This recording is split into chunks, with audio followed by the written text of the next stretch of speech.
política, que es una versión que hoy día todos los investigadores consideran totalmente avanzada. Pero lo que vamos a hacer es centrarnos un poco en la historia del cristianismo en los tres primeros siglos, que fue donde hubo más diversidad, donde hubo más desarrollos teológicos y más evolución acelerada. Siguiente, por favor. Entonces, antes de empezar, voy a hacer como un diálogo muy breve. Los que están informándose mucho por internet de pronto han visto teorías de que Jesús fue un mito, que nunca existió, que después lo humanizaron y la gente empezó a creer que fue humano. Otras teorías dicen que Jesús o que el cristianismo, incluso que las cartas de Pablo fueron un invento del Imperio Romano para controlar a la población.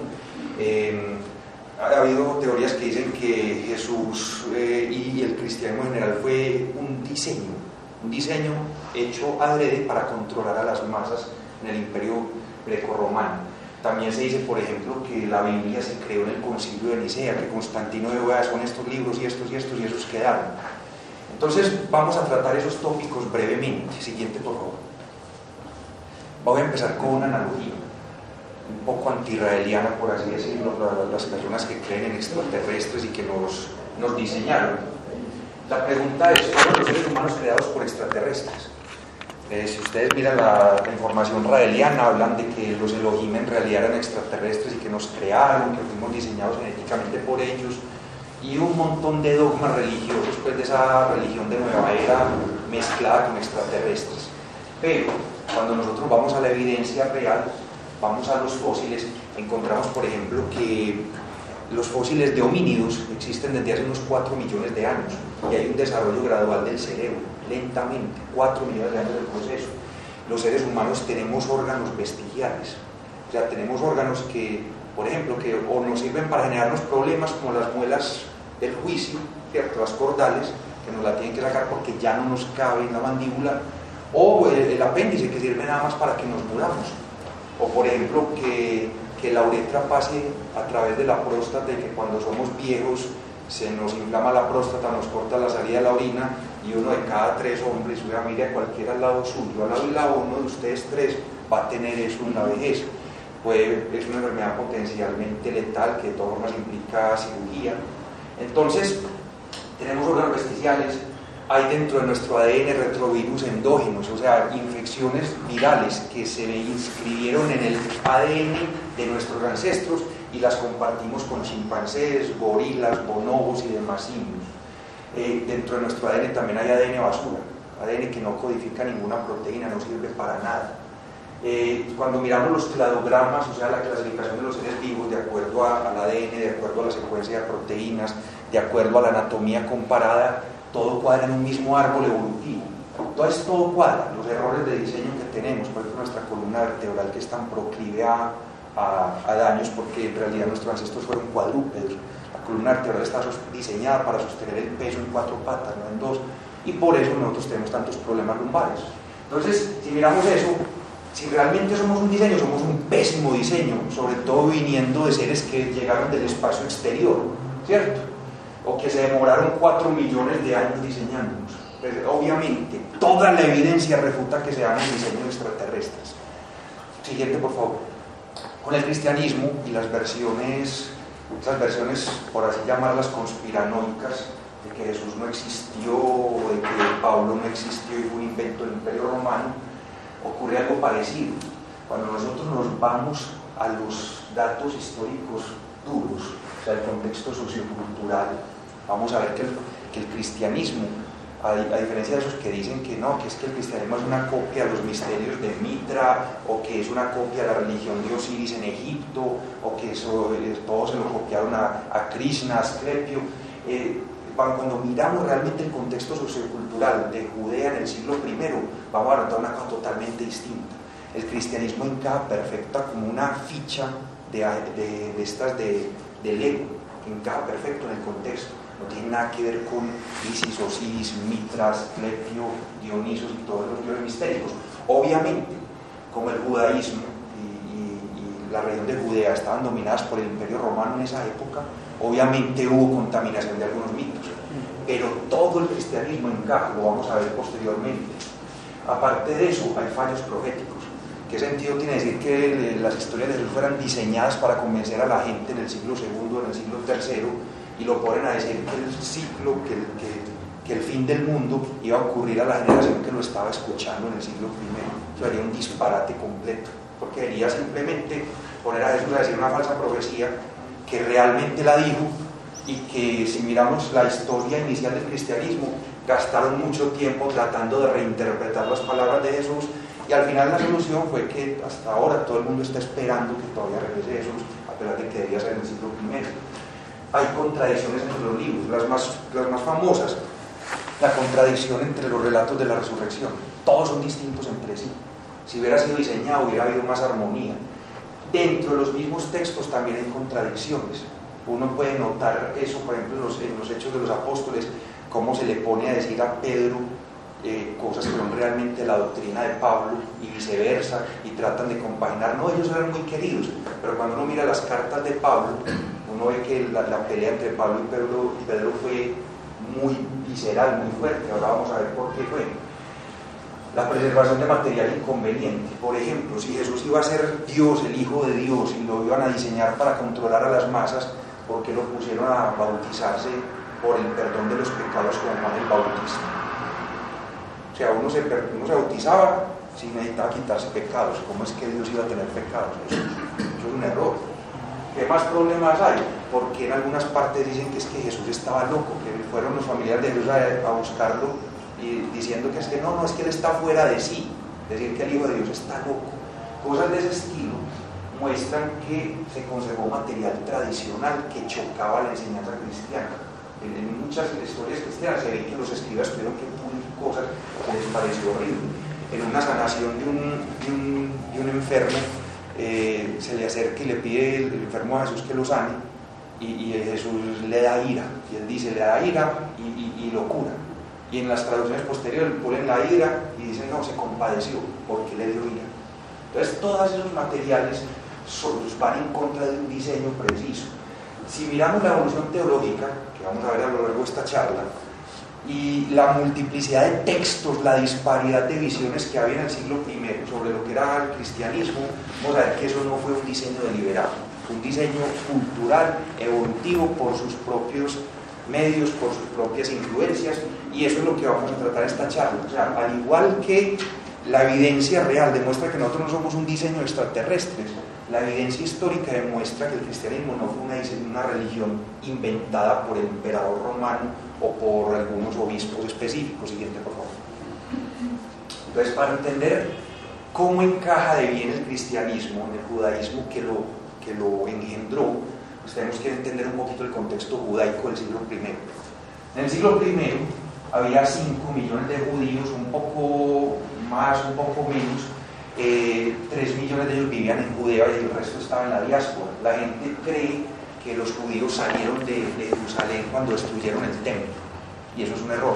Desde mucho antes, desde el primer exilio que le hicieron a los hebreos, los babilonios, ya ellos empezaron a regar por la cuenca del Mediterráneo. Cuando Alejandro Magno conquistó esa zona también hubo otra diáspora. El caso es que para el siglo I los judíos estaban regados por toda la cuenca del Mediterráneo, incluyendo Alejandría, que era la ciudad más importante de esa época. Y uno de los judíos más famosos, Filón de Alejandría, que fue, aparte de judío, un gran filósofo, era fascinado por las ideas del platonismo medio, las ideas del Dios supremo que interactúa con la creación a través de un mediador, el logos, y él fue el primer filósofo judío que trajo ese concepto griego del logos, de intermediario, al mundo del judaísmo. Obviamente el Imperio Romano influyó sobre las ideas judías. Siguiente, por favor. Entonces, para entender un poco más eso, cómo era ese contexto, tenemos que entender que el judaísmo no era monolítico. Cuando a uno le dicen en religión, no, Jesús fue un maestro revolucionario, rompió con todos esos judíos que eran pegados de la letra y que no interpretaban nada, que eran todos legalistas, que no vivían la ley, eso es pura pajarilla. O sea, eso es pura difamación cristiana posterior. ¿Por qué? Porque en realidad en el judaísmo había muchos grupos y todos eran muy distintos. El primer grupo del que vamos a hablar son los saduceos. Los saduceos vienen del linaje de Sadoc, que fue un sacerdote, y eran los que estaban encargados del culto en el templo. Entonces ellos eran literalistas, ellos cogían las escrituras de su Biblia y no le interpretaban lo que diga este mandamiento, eso es el ritual sacerdotal que hay que hacer aquí, así se hace, si nos tenemos que vestir de esa forma, así lo hacemos, totalmente literalistas. No interpretaban nada, no creían en el Mesías. ¿Por qué? Porque ellos estaban felices. Los judíos saduceos eran los sacerdotes del templo y el Imperio Romano, que le decía: a ver, nosotros los dejamos trabajar tranquilamente, reciban sus diezmos, nos dan una parte a nosotros y ustedes sigan tranquilos. Entre ellos felices con la ocupación romana, antes los mantenían el status quo. No creían entonces en un Mesías que fuera a tumbar ese estado, no les convenía. Aparte de eso, no creían en la resurrección. Ellos desechaban mucho los libros posteriores, se quedaban principalmente era con el Pentateuco y algunos textos adicionales, pero veían muy sospechosamente eso de que el hombre tiene vida eterna, ¿no? De hecho, en varias partes de la Biblia se dice que el hombre cuando muere, muerto está, y que no siente nada y que se vuelve polvo. Entonces, ellos no creían en la resurrección. La salvación era con la Torá. Sigue la regla de la Torá y Dios lo va a tratar bien, le va a dar plata, le va a dar prosperidad, le va a dar hijos. Encargados del templo, eran la mayoría en el Sanedrín. El Sanedrín era como el consejo de ancianos, de sacerdotes del judaísmo.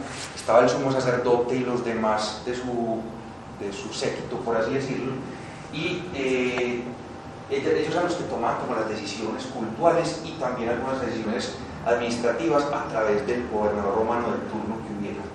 Eran proromanos, eran corruptos y eran una minoría social como siempre. O sea, generalmente los más poderosos económicamente son los menores en la sociedad.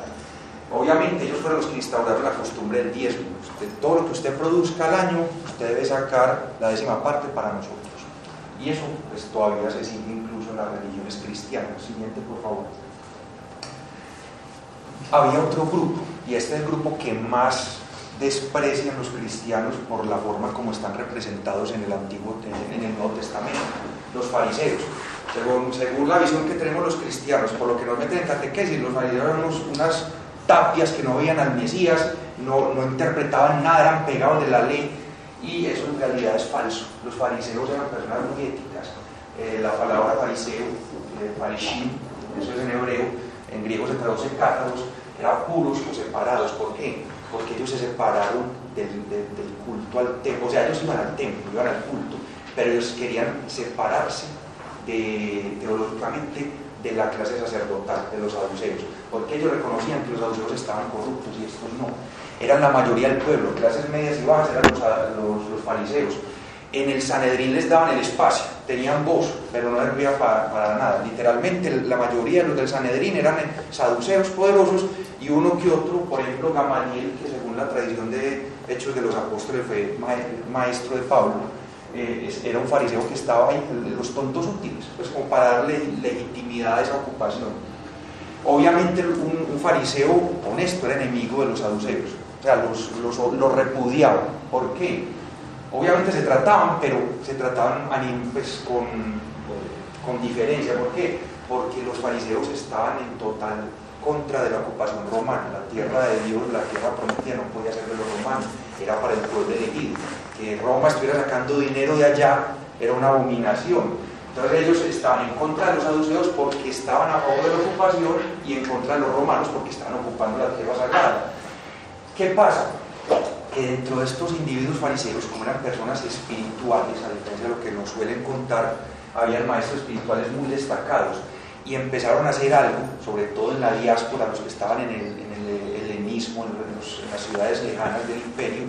Como no podían ir al culto del templo, estaban separados del templo, entonces ellos lo que hacían es que empezaron a formar lo de las sinagogas, y empezaron a formar la tradición del rabino, del maestro judío, del sabio, que leía las escrituras judías y las explicaba y las interpretaba, a diferencia de lo que nos hacen creer.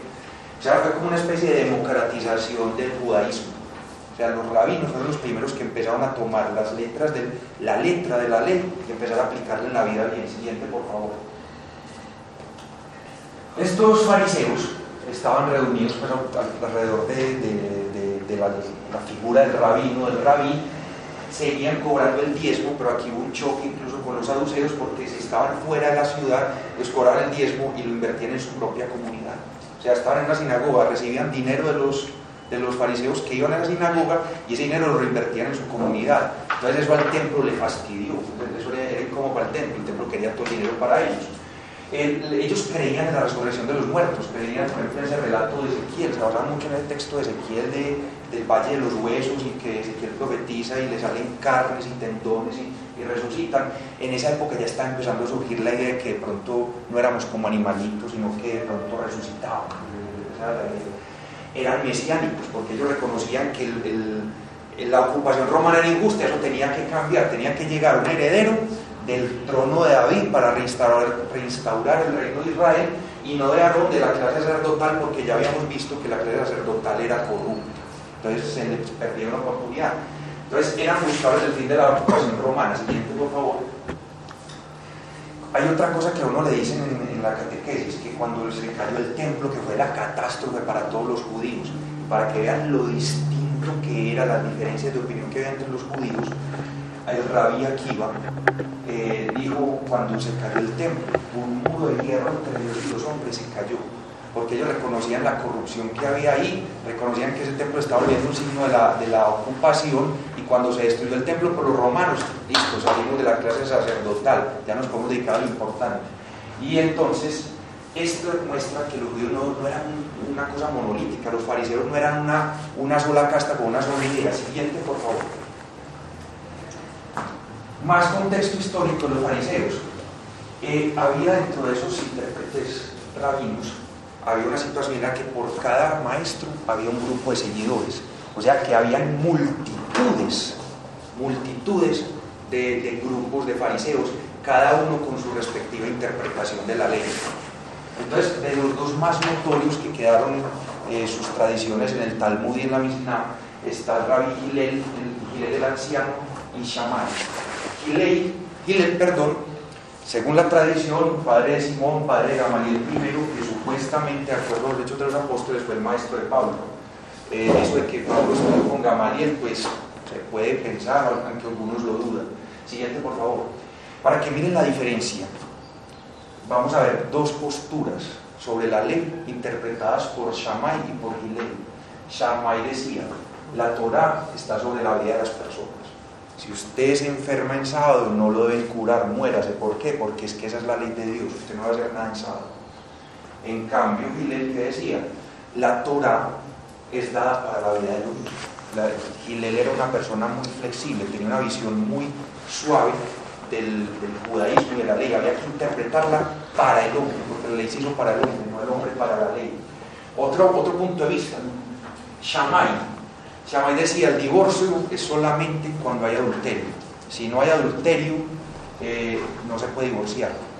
Eso suena interesante. Hillel, ¿qué decía?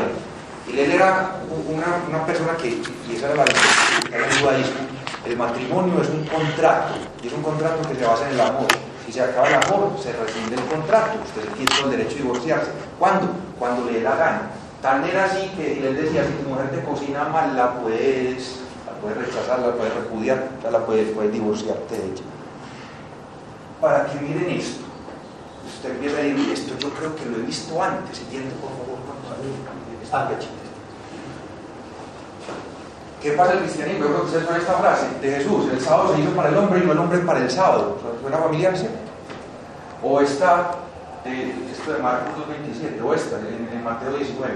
Excepto en casos de infidelidad conyugal, el que se divorcia de su esposa y se casa con otra, comete adulterio. O sea que aquí vemos que Jesús, las palabras que le atribuyen a Jesús, están muy de acuerdo con las discusiones que habían entre los grupos de los rabinos del siglo I. Jesús hace eco de varios. Por ejemplo, en la parte del sábado, el descanso del sábado, Jesús estaba de acuerdo con Hillel, mientras en la parte de la infidelidad estaba más de acuerdo con Shammai. Jesús tenía unas ideas rígidas en unos aspectos y suaves en otros aspectos. Cuando se dice en la Biblia que es que a Jesús lo perseguían y decían que es que porque estaba rompiendo con el judaísmo, sobre todo el Evangelio de Juan es muy antijudío.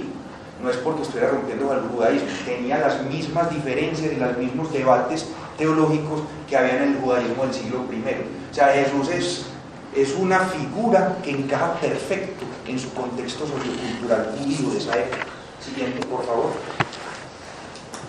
Otro grupo que fue tangencial para el desarrollo histórico del movimiento de Jesús fueron los celotes. ¿Por qué tangencial? Porque realmente sí hubo celotes entre los seguidores de Jesús, parece ser. Las personas que creen que Judas Iscariote, Judas el sicario, fue una figura histórica, esas personas dicen que como los sicarios eran una facción de los celotes que eran apuñaladores de romanos. Los celotes eran fariseos, pero fariseos ultraderechistas, ultraortodoxos, que querían ultranacionalistas, querían sacar a los romanos como fuera, así fuera matándolos en un mercado, los apuñalaban y se perdían entre la multitud. Eran terroristas, por así decirlo. Entonces eran fariseos ultrapolíticos, y en el grupo de Jesús hubo de eso. Por ejemplo, se le atribuye a Jesús una de esas frases inconvenientes: no vine a traer la paz, sino la espada. Que quién sabe cómo lo pueden interpretar, de dónde venga, pero algo tuvieron que ver los celotes con el movimiento, al menos tangencialmente. Siguiente, por favor. El último movimiento que es crucial para entender el cristianismo primitivo y la figura de Jesús es el de los esenios. ¿Por qué las ideas de que Jesús es solo un Dios solar, que lo copiaron de Mitra y todo eso, no tienen base real? Porque esa erudición que se hizo con respecto a esas mitologías comparadas se hizo a finales del siglo antepasado y principios del siglo pasado, y en esa época no se conocían ni los manuscritos del Mar Muerto que hablaban de los esenios, ni los textos de Qumran, ni los textos de Nag Hammadi, los textos de Qumran, los manuscritos del Mar Muerto, y los textos de Nag Hammadi, que es la biblioteca gnóstica. Se descubrieron con una diferencia. Los textos gnósticos se descubrieron en 1947, los de Qumran en 1948. Entonces el asunto es, ya teniendo cómo eran los esenios, ahí uno entiende más, no es que esto se encaja. Por ejemplo, los esenios eran una minoría, según Flavio Josefo. El nombre esenio, que viene de Isilio, en hebreo, indica lavados o bautizados. Yo me empieza a pegar, bautizados, eso me suena. Juan el Bautista. El lenguaje de los esenios, gracias a los textos que se redescubrieron en las cuevas de Qumran, se hablaba teológicamente de los hijos de la luz contra los hijos de las tinieblas en la guerra definitiva, en la que iba a venir un maestro de justicia. Y cuando se mira uno los textos de Pablo en las cartas, él usa esa misma expresión: hijos de la luz contra los hijos de las tinieblas. O sea, esa era una idea que ya estaba permeada en todo ese contexto. Parte de eso, cuando se mira lo que dice la Biblia, que era lo que comía Juan el Bautista, que comía es que saltamontes, cambiándole una letra al texto griego se puede tener como empanadas, no sé, que también comía miel silvestre. Cuando se descubrió los textos de Qumran, se vio que la dieta de Qumran era muy parecida a la que comía Juan el Bautista. Hoy día los estudiosos de este tema coinciden prácticamente todos en que Juan Bautista era un esenio, y hay algo interesante, y es que Jesús fue bautizado por Juan el Bautista. O sea, Jesús tuvo ideas esenias. Siguiente, por favor.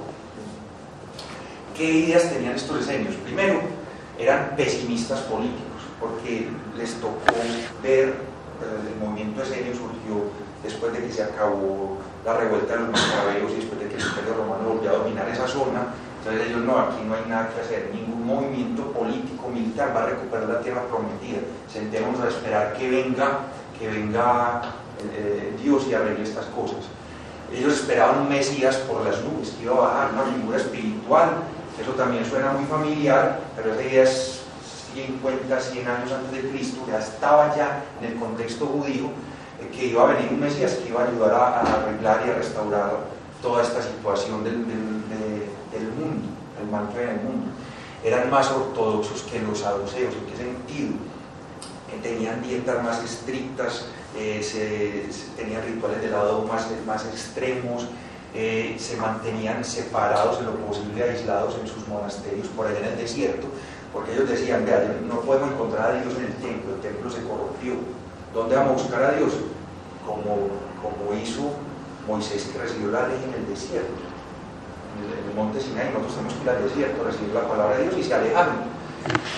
Tenían obviamente elementos fariseos, porque ellos surgieron de ese movimiento, entonces interpretaban las escrituras, escribieron sus propias escrituras también, valga la redundancia, creían en la resurrección, creían en el Mesías, y la gran diferencia que tenían con los fariseos, que aún esperaban un Mesías militar y todo eso, es que eran apocalípticos. Ellos decían, no, ya cosas militares no va a haber nada que hacer, hay que esperar es que Dios venga y arregle esto, y debe ser que se arregla muy pronto porque esto está insostenible.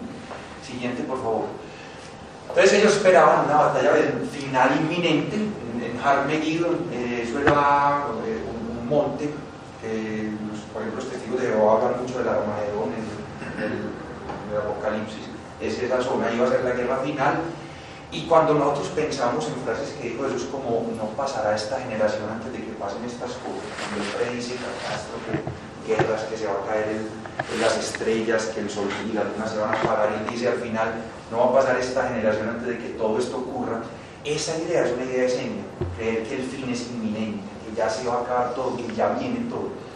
La otra gran diferencia que tenían los esenios con los fariseos era el diezmo. Ellos no diezmaban, no sacaban la décima parte de la producción anual de la persona, sino que todo era para el movimiento. Si usted quería ser esenio, venda todo y dé toda esa plata al movimiento. Y yo creo que ustedes también reconocen cuando le pregunta un joven rico a Jesús, maestro, ¿qué tengo que hacer para salvarme? Ah, muy fácil, siga los mandamientos. Y, ay, pero es que ya los sigo todos. Ah, muy bueno, entonces venda todo lo que tiene, déselo a los pobres y síganme. Esa es una postura totalmente seria. Entonces, siguiente por favor. Entonces, si nosotros vemos, Jesús no es una cosa que rompió radicalmente con el judaísmo de su época. Jesús, por todo lo contrario, fue un personaje que estaba totalmente imbuido en ese ambiente. ¿Qué fue? ¿Fue rabino? Probablemente. Un santo judío, pues se le atribuyen milagros, seguro fueron milagros psicosomáticos, curaciones de esas de personas con problemas mentales, que después los seguidores lo endiosaron y lo pusieron incluso a resucitar muertos. Pero probablemente, como todos los jugadores de milagros de esa época, que había muchos, probablemente lo hizo. Revolucionario, tal vez no. Vamos a ver después por qué no. Radical judío, en algunas cosas sí, en otras no. Era radical en lo que tenía que ver con la llegada del reino de Dios inminente. En lo demás, no. Por ejemplo, lo del sábado era igualito a Gilel, ¿no? La gente puede trabajar el sábado si toca, no hay problema. Algunos dicen feminista. Feminista, él se rodeó de seguidores de María Magdalena, su madre también estuvo en el movimiento al final. Hubo un montón de mujeres en su movimiento, es posible. Profetas católicos, seguro. Varias veces y en varios textos de los evangelios se le pone a decir que el fin es inminente, eso es evidente. Entonces eso fue como una mezcla, un producto de su tiempo. Siguiente, por favor. Entonces, ¿qué es lo más seguro que fue Jesús? Jesús fue un fariseo, principalmente era fariseo, tenía influencias escénicas, obviamente. Fue un predicador itinerante, él anduvo por Galilea consiguiendo sus discípulos para formar su grupo, enseñaba que el fin era inminente. Tuvo, parece ser, él nació, fue hijo de María, parece que tuvo hermanos carnales, la Biblia los menciona. En un viaje a Jerusalén, en el último año de su vida, como que tuvo un problema en el templo, una trifulca con unos mercaderes. Eso le molestó a la clase saducea, a los de la clase sacerdotal, y lo entregaron al Imperio Romano por sedición, y al final pues lo crucificaron. Y eso es lo que casi todos los historiadores serios reconocen como lo que se puede saber con cierto grado de certeza sobre Jesús de Nazaret, lo más probable. Siguiente, por favor. ¿Qué pasó? Después de su muerte, como todas las personas que son carismáticas, importantes, pasó algo. Hubo una conmoción tremenda, sus discípulos lo abandonaron, pero después de cierto tiempo empezó a haber la creencia de que algunos lo habían visto vivo. Entonces, esa idea de que algunos lo habían visto por ahí caminando, que les hablaron o que se lo encontraban en sueños, o como Pablo que se lo vio en una visión, empezó a salir la idea de que él había sido vivo, que había sobrevivido la muerte, y que a pesar de que en el judaísmo dice que el que muera colgado de un madero o de una cruz es maldito. Perdón, un segundo, perdón, usted.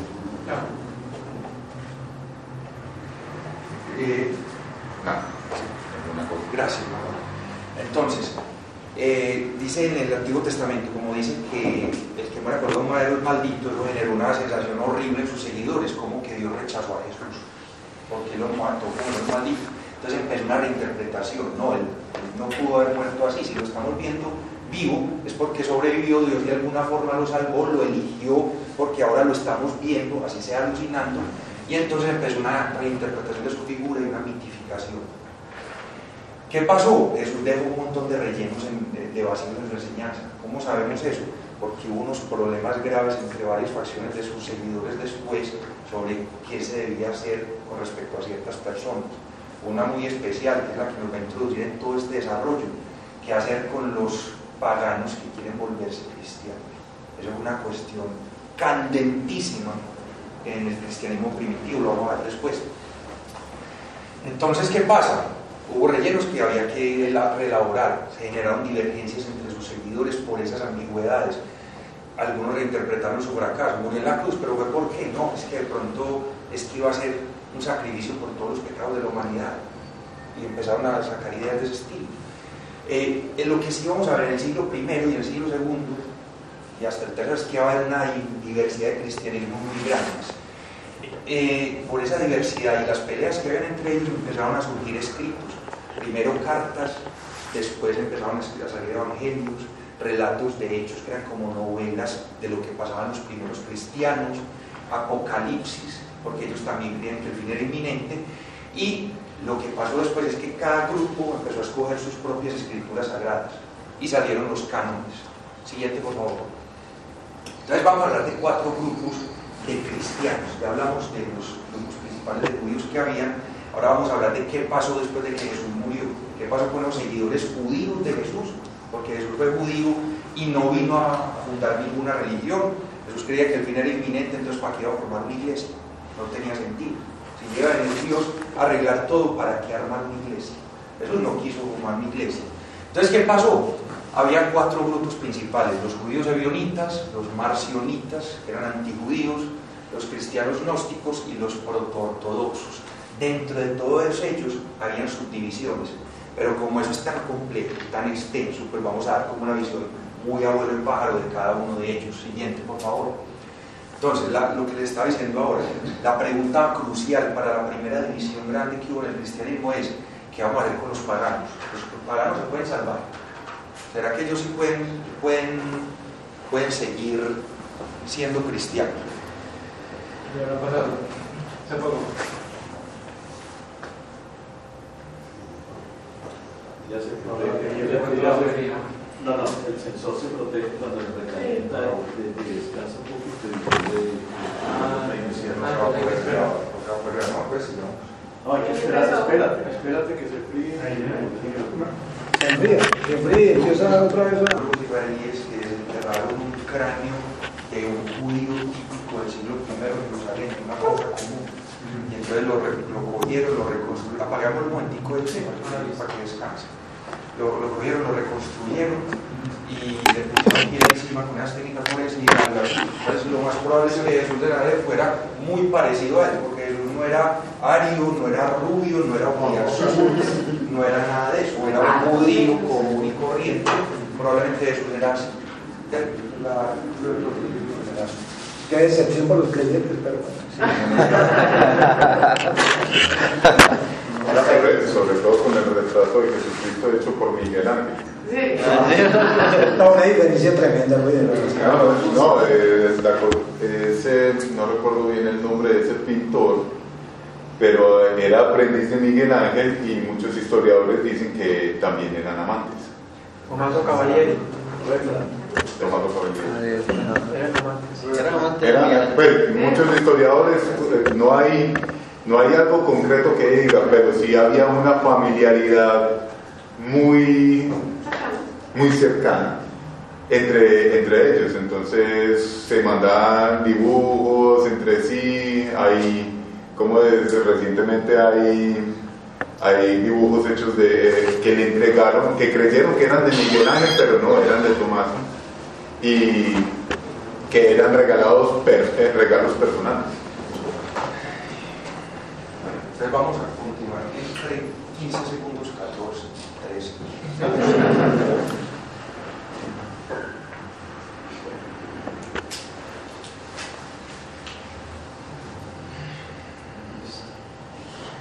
Entonces, como les iba diciendo, entonces la pregunta candente era: ¿qué pasa con los paganos, los que no eran judíos y que querían entrar al judaísmo? ¿Ellos se podían salvar? ¿Qué tenían que hacer para salvarse? Y entonces ahí salió la primera divergencia enorme.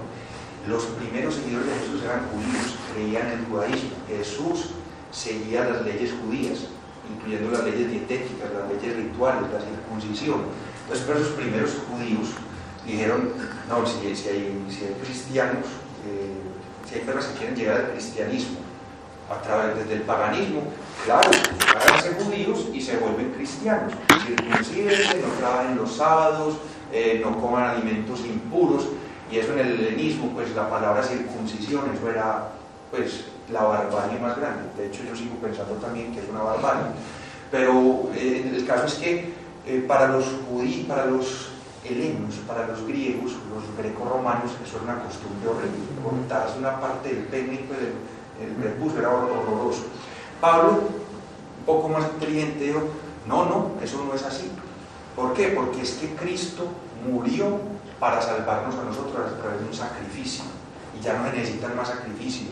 Entonces, Pablo básicamente quería erradicar la ley judía. No tenía sentido de así. Entonces, ¿qué pasó? Ahí empezó una diferencia tremenda. Las iglesias paulinas, Pablo le decía: no sigan la ley. Si usted trata de seguir la ley, está renunciando al sacrificio de Cristo, lo está banalizando, lo está prostituyendo. Mientras que los judeocristianos decían: ¿cómo le ocurre? Si el mismo Jesús seguía la ley, ¿cómo quieren ustedes tumbarla? Pues eso es aberrante. Siguiente, por favor. Entonces, la predicación paulina a los paganos lo llevó a un conflicto con la iglesia de Jerusalén y con algunos seguidores del judeocristianismo primitivo. ¿Por qué? Porque él fundaba sus iglesias. Por ejemplo, él fundó una iglesia en Galacia, y entonces se fue de allá y después se enteró de que habían llegado unos judaizantes a decir que tenían que cumplir la ley. Entonces le escribió la carta a los Gálatas diciendo: ¿cómo así? No se deben perder por esos falsos maestros. Tuvo una pelea tremenda con la iglesia de Jerusalén, que estaba dirigida por Santiago y por Pedro, después de la muerte de Jesús, a los años, fue dirigida por ellos. Entonces hubo un choque muy grande. Siguiente, por favor. Hay rastros incluso judaizantes en el Nuevo Testamento. Si uno mira el Evangelio, por ejemplo, de Lucas o el Evangelio de Juan, son tremendamente antijudíos. En cambio, cuando uno mira el Evangelio de Mateo, uno mira que Mateo trata de encajar a Jesús en el judaísmo, le da una genealogía que lo retrotrae hasta David, el descendiente de David. El Mateo cita de la Biblia judía con cada rato que puede: esto pasó con Jesús para que se cumpliera tal palabra de la profecía de tal parte del Antiguo Testamento, pero no es el Antiguo Testamento, de la ley o de los profetas. Entonces citaba a los judíos. Entonces esos rastros judaizantes quedaron ahí. Siguiente, por favor. Miren ideas interesantes, por ejemplo, que le ponen a Jesús, que lo más probable es que haya sido así. Jesús era un fariseo normal. Entonces: no penséis que he venido a abolir la ley y los profetas. No he venido a abolir, sino a dar cumplimiento. Sí, os lo aseguro. El cielo y la tierra pasarán antes que pase una iota o una tilde de la ley sin que todo esto suceda. Por tanto, el que traspase uno de estos mandamientos más pequeños y así lo enseñe a los hombres, ese será el más pequeño en el reino de los cielos. En cambio, el que los observe y los enseñe, ese será grande en el reino de los cielos. Porque os digo, si vuestra justicia no es mayor, o sea, si la observancia de la ley no es mayor que la de los escribas y los fariseos, no entraréis en el reino de los cielos. Uno lee estas palabras que salen de la boca de Jesús en los evangelios, y después uno piensa en Pablo diciendo: no, usted no tiene que cumplir la ley, y uno se da cuenta que Pablo hizo algo más bien drástico con lo que Jesús realmente enseñaba. En mi opinión, una tergiversación completa, torció 180 grados lo que enseñaba Jesús. Siguiente. Llega el joven rico. ¿Por qué pregunta sobre lo que es bueno? Respondió Jesús: solamente hay uno que es bueno. Si quieres entrar en la vida, obedece los mandamientos. Es lo primero que le digo, antes de decirles pues que bendiga todo. Pero lo primero, obedezca la ley. Si usted no obedece la ley, usted no se puede salvar. Jesús creía eso. Siguiente, por favor. Entonces, de esa diferencia, es obvio que había un par de grupos muy conspicuos. Buenas tardes. Un par de grupos muy conspicuos, que eran los judaizantes y los paulinos. De los judaizantes salió un movimiento cristiano primitivo que llamaban los ebionitas. Los ebionitas, el nombre real viene de la palabra hebrea ebión, pobre, significa que ellos eran personas que renunciaban a lo material, vendían sus cosas y las entregaban y se hacían pobres, como Jesús, bienaventurados los pobres. Entonces, ¿qué pasaba? Tertuliano, que fue un escritor proto-ortodoxo, un escritor precursor del cristianismo que llevó al catolicismo y a la ortodoxia griega y rusa y a esa iglesia oriental. Ese Tertuliano creía que es que todas las herejías habían sido fundadas por algún hereje, que siempre había habido un movimiento que seguía las enseñanzas de Jesús y que cada divergencia era un hereje que la creaba. Entonces él creía que un tal Ebión había fundado el ebionismo, pero eso no es real. O sea, se sabe ahora que Tertuliano no tenía idea de lo que estaba hablando en el momento. Orígenes sí sabía de dónde venía el nombre. Orígenes decía que había venido la palabra hebrea ebión, pobre, pero él lo ironizaba y decía así, es que esos son pobres en entendimiento. O sea, ¿por qué? Porque Orígenes era proto-ortodoxo, o sea, de los que iban a llevar al cristianismo actual. Dejaban sus pertenencias. Infortunadamente los ebionitas los conocemos únicamente por las críticas que hacían los proto-ortodoxos de sus escrituras. Entonces ponemos algunos detalles de sus textos por eso. Pero una cosa que sí sabemos es que eran judíos. De hecho, tenían un aspecto parecido a los musulmanes. Los musulmanes se acuestan a rezar hacia la Meca. Los ebionitas, cuando estaban por fuera de Jerusalén, oraban rezando hacia Jerusalén. Y obviamente ellos se sentían sucesores de Pedro y de Santiago, se sentían sucesores de la iglesia de Jerusalén, de la iglesia que siguió más directamente las enseñanzas de Jesús, porque fueron sus apóstoles directos. Siguiente. Para los ebionitas, Jesús no era más que un hombre. O sea, Jesús era el hijo mayor de María y José porque había tenido más hermanos. Era una persona, era un Mesías, era el Salvador de Israel, pero era humano, 100% humano. Lo que pasa es que había sido muy virtuoso y entonces Dios lo escogió. No era preexistente, pues como dice Juan, que en el principio era el verbo y el verbo estaba con Dios y el verbo era Dios, nada de eso. Simplemente era una persona que Dios lo eligió y lo adoptó como su hijo y como el Mesías para su plan de salvación. Siguiente, por favor. Entonces, ¿cuál era el plan de salvación de ellos? Los ebionitas reinterpretaron cómo es que Jesús muere en una cruz, hombre, que tiene que haber sido eso, pero y ahora lo estamos volviendo a ver. Entonces, además que eso fue un sacrificio expiatorio. Dios mandó a su hijo para que nos limpiara los pecados, como él es el hijo de Dios y es el hombre perfecto, el hombre que no pecó, entonces lo llevó al cielo, lo resucitó y ya no necesitamos sacrificios. Y de hecho, poco tiempo después de la destrucción del templo, cuando ya no se podía hacer sacrificio de animales, los ebionitas, muchos de ellos se volvieron vegetarianos. O sea, ya, ¿para qué sacrificios? ¿Para qué matar animales? Comamos plantas. Ellos seguían la Biblia judía porque eran judíos totalmente rectos. Y para ellos Pablo era un hereje, un tergiversador, un seguidor del demonio porque quería tumbar la ley de Dios, que era ley eterna.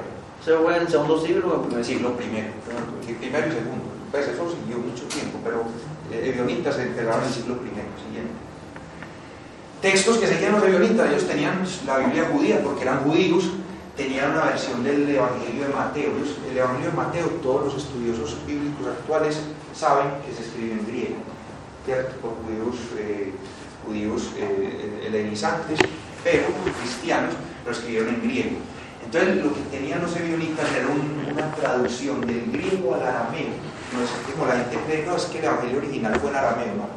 Pues lo escribieron en griego y los ebionitas lo copiaron al arameo y le quitaron los pedazos en donde endiosaban a Jesús.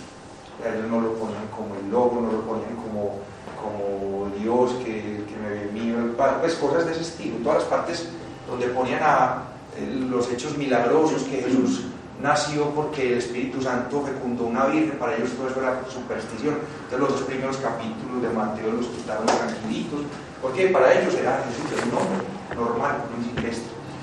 Epifanio también dice, un escritor cristiano posterior, dice que ellos seguían una cosa que llama el Evangelio de los ebionitas, así lo llaman, que parece que era una armonización de los tres evangelios sinópticos, de Mateo, Marcos y Lucas, pero quitándole las partes que iban a favor como de ese endiosamiento de Jesús y armonizaba. Por ejemplo, en los tres evangelios las palabras que aparecen en el bautismo de Jesús son tres distintas. En el evangelio de los Gibeonitas aparecen las tres palabras una después de las otras en tres silencios. Por ejemplo, ellos rechazaban la carne. Entonces ponen en la parte cuando Jesús va a organizar la cena pascual, los discípulos van a ir que celebren la Pascua. Jesús les dice ahí en el evangelio de los Gibeonitas: ¿quién les dijo que yo quería comer carne con ustedes en la Pascua? Rechazando la carne como los Gibeonitas rechazaban la carne en algunos de sus movimientos. Siguiente, por favor. Los marcionitas fue el otro movimiento peso pesado dentro del cristianismo primitivo.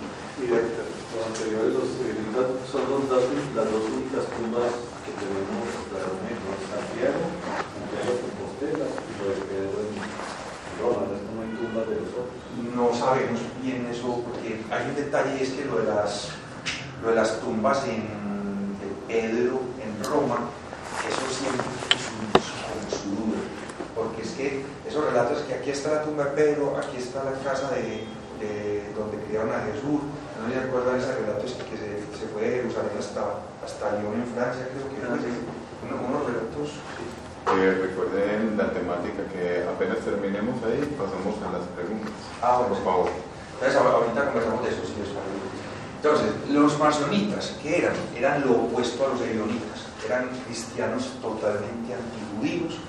El marcionismo se lo inventó un sacerdote, un predicador que se llamaba Marción. Nació en el Ponto, en Asia Menor. Eso rechazaban las escrituras judías y rechazaban el judío. Vamos a ver por qué era tan conspicuo este grupo dentro del judaísmo primitivo, del cristianismo primitivo, que tuvo vigencia hasta el siglo V. Hasta el siglo V se sabe que había marcionitas por ahí y la iglesia peleó contra ellos. Tertuliano, que fue un proto-ortodoxo de los que llevaron al cristianismo moderno, escribió 5 volúmenes enteros contra las herejías de los marcionitas. Siguiente, por favor. ¿Cómo era Marción? Marción nació alrededor del año 100 de la era cristiana. Fue hijo de un obispo en una ciudad que se llama, un pequeño pueblo que se llama Sinope, en el Ponto, en Asia Menor, y parece que tuvo sus divergencias con su papá. Y él se largó para Roma. Era muy rico. Hay tradiciones que dicen que era mercader, otras que construía barcos, que era un astillero. El caso es que era muy, muy rico. En el año 139, con un plan en mente, se va para Roma, porque él sabía que Roma era la capital del imperio y las iglesias de Roma eran las más poderosas. Entonces fue para Roma, y lo primero que hizo al llegar fue que les regaló a la iglesia de Roma 200.000 sestercios. Para que se hagan una idea, en el imperio romano había clases. Estaba el emperador, que era el plus ultra, los senadores, había pretores, cuestores, había de todo. Pero la clase que había después de la clase senatorial era los ecuestres. Para uno certificar que uno era un ciudadano ecuestre dentro de la sociedad romana, tenía que mostrar que tenían unos 400.000 sestercios de fortuna. La segunda clase más rica después de un senador. Y Marción llega a Roma y regala 200.000 sestercios, o sea, la mitad de lo necesario para ser ecuestre a la iglesia. Entonces muestra cuánta plata tenía Marción. Él tenía obviamente su idea: si yo le doy plata a estos es porque después van a tener que escuchar. Siguiente, por favor. Entonces la teología de los marcionitas era muy interesante. Él decía: un árbol se conoce por sus frutos. Entonces, ¿qué pasa? Miren cómo en el Antiguo Testamento Yahvé manda masacres, exterminar pueblos, castiga a los papás haciéndole comer a sus propios hijos. Dice que bendito el que estrelle niños contra las piedras. El Dios del Antiguo Testamento es de una barbarie aberrante. Entonces Marción decía: ¿cómo es posible que sea un Dios de verdad bueno? Y en Isaías 45:7 Dios se vanagloria diciendo que para que todo el mundo mire que yo soy el que crea el bien y el que crea el mal. Yahvé dice que crea el bien y el mal. ¿Qué Dios puede crear el mal? Un Dios bueno, perfecto, puede crear el mal. Le se preguntaba Marción. Siguiente. Y entonces lo que pasó con Marción es que salió una evolución del cristianismo paulino. Él decía: el judaísmo, ese Dios de las leyes, el Dios del castigo, el Dios iracundo, el Dios que manda a matar personas, ese Dios no puede ser el Dios perfecto, real. El Dios de Jesús es un Dios amoroso. El Dios de Jesús tiene que ser distinto. Entonces él dijo: sí, el Dios estricto de los judíos creó el mundo, creó todo, creó la ley, pero ese no es el Dios perfecto. El Dios de Jesús llegó después, en el momento en que se encarnó, porque quería salvarnos de este. Y entonces, como Jesús venía a un mundo imperfecto, creado por un Dios imperfecto, y Jesús era perfecto porque venía del Dios real, del Dios nuevo, que él llamaba el Dios extraño. Entonces Jesús, cuando llegó, no puede tener un cuerpo de carne imperfecto, Jesús tenía que tener un cuerpo aparente. Y hay muchos relatos en el Nuevo Testamento donde se dice que Jesús caminaba sobre las aguas, o que lo iban a prender, lo iban a agarrar y él salía por el medio de todos como si no lo pudieran coger, o que una vez iban a tirar por un precipicio y que lo mismo, y salió tranquilo, como que pudiera atravesar las paredes. Parece que esos son rastros de pronto de esas posturas docéticas, de que Jesús en realidad, como era un Dios, no tenía un cuerpo real siguiente. Marción, dentro de sus obras, él escribió un libro que se llamaba Antítesis. En la Antítesis lo que hacía era comparar cómo era el Dios de Jesús con el Dios del Antiguo Testamento. Entonces decía, compare, llega Yahvé y le dice a los hebreos, tomen a Jericó y maten a hombres, mujeres, ancianos y niños. Y por otro lado Jesús dice, amen a sus enemigos. Ese es el mismo Dios, decía Marción. O el relato de Eliseo, que va a Eliseo por un camino, se burlan unos niños de 40 niños, se burlan porque era calvo. Y entonces Eliseo le ruega a Dios y Dios manda a 2 oros y descuartiza a los 40 niños. Y por el otro lado Jesús dice, dejad que los niños vengan a mí. Ese es el mismo Dios, diría Marción. Por ejemplo, el Deuteronomio dice, maldito aquel que muere colgado de un madero. Y Jesús en los evangelios muere crucificado. Ese es el mismo Dios, no puede ser el mismo Dios. Tiene que haber 2 dioses. Siguiente, por favor. Entonces, Marción sacó toda esa teología diciendo, lo del judaísmo está out, eso está mal, eso no hay que seguirlo. Hay que seguir a Pablo. ¿Por qué? Porque es que Jesús llegó y enseñó a sus discípulos que eran judíos, y como eran judíos, siguieron apegados a la ley, siguieron con todos sus sacrificios rituales. Eso está mal. Pablo fue el único que se dio cuenta que había que romper con el judaísmo, decía Marción. Y entonces, ¿qué cogió Marción como sus textos?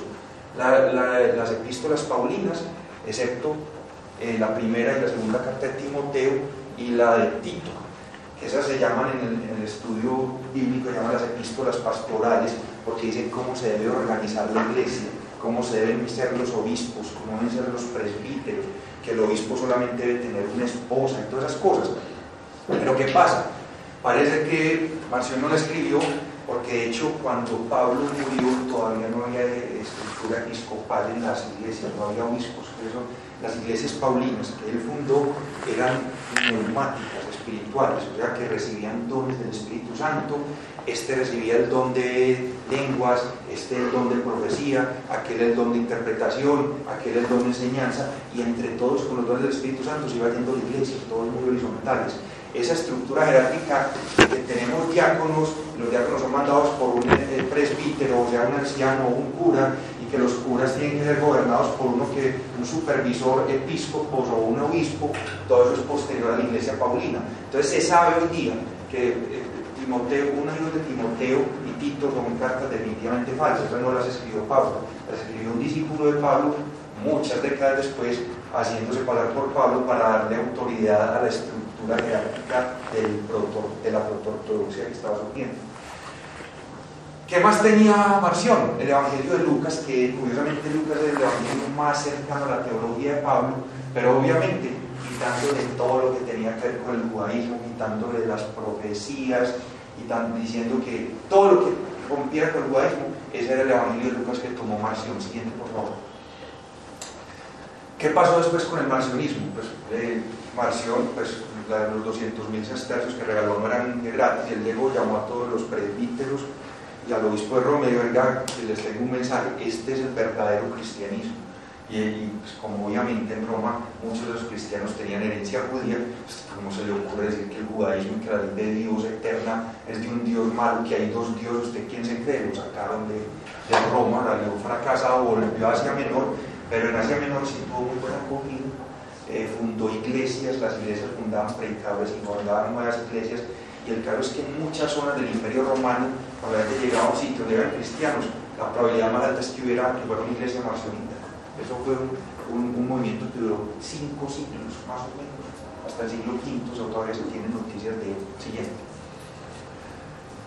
Para que nos hagamos de cuenta, estamos hablando del siglo I y comienzos del segundo. Y miren las diferencias que había entre los cristianismos.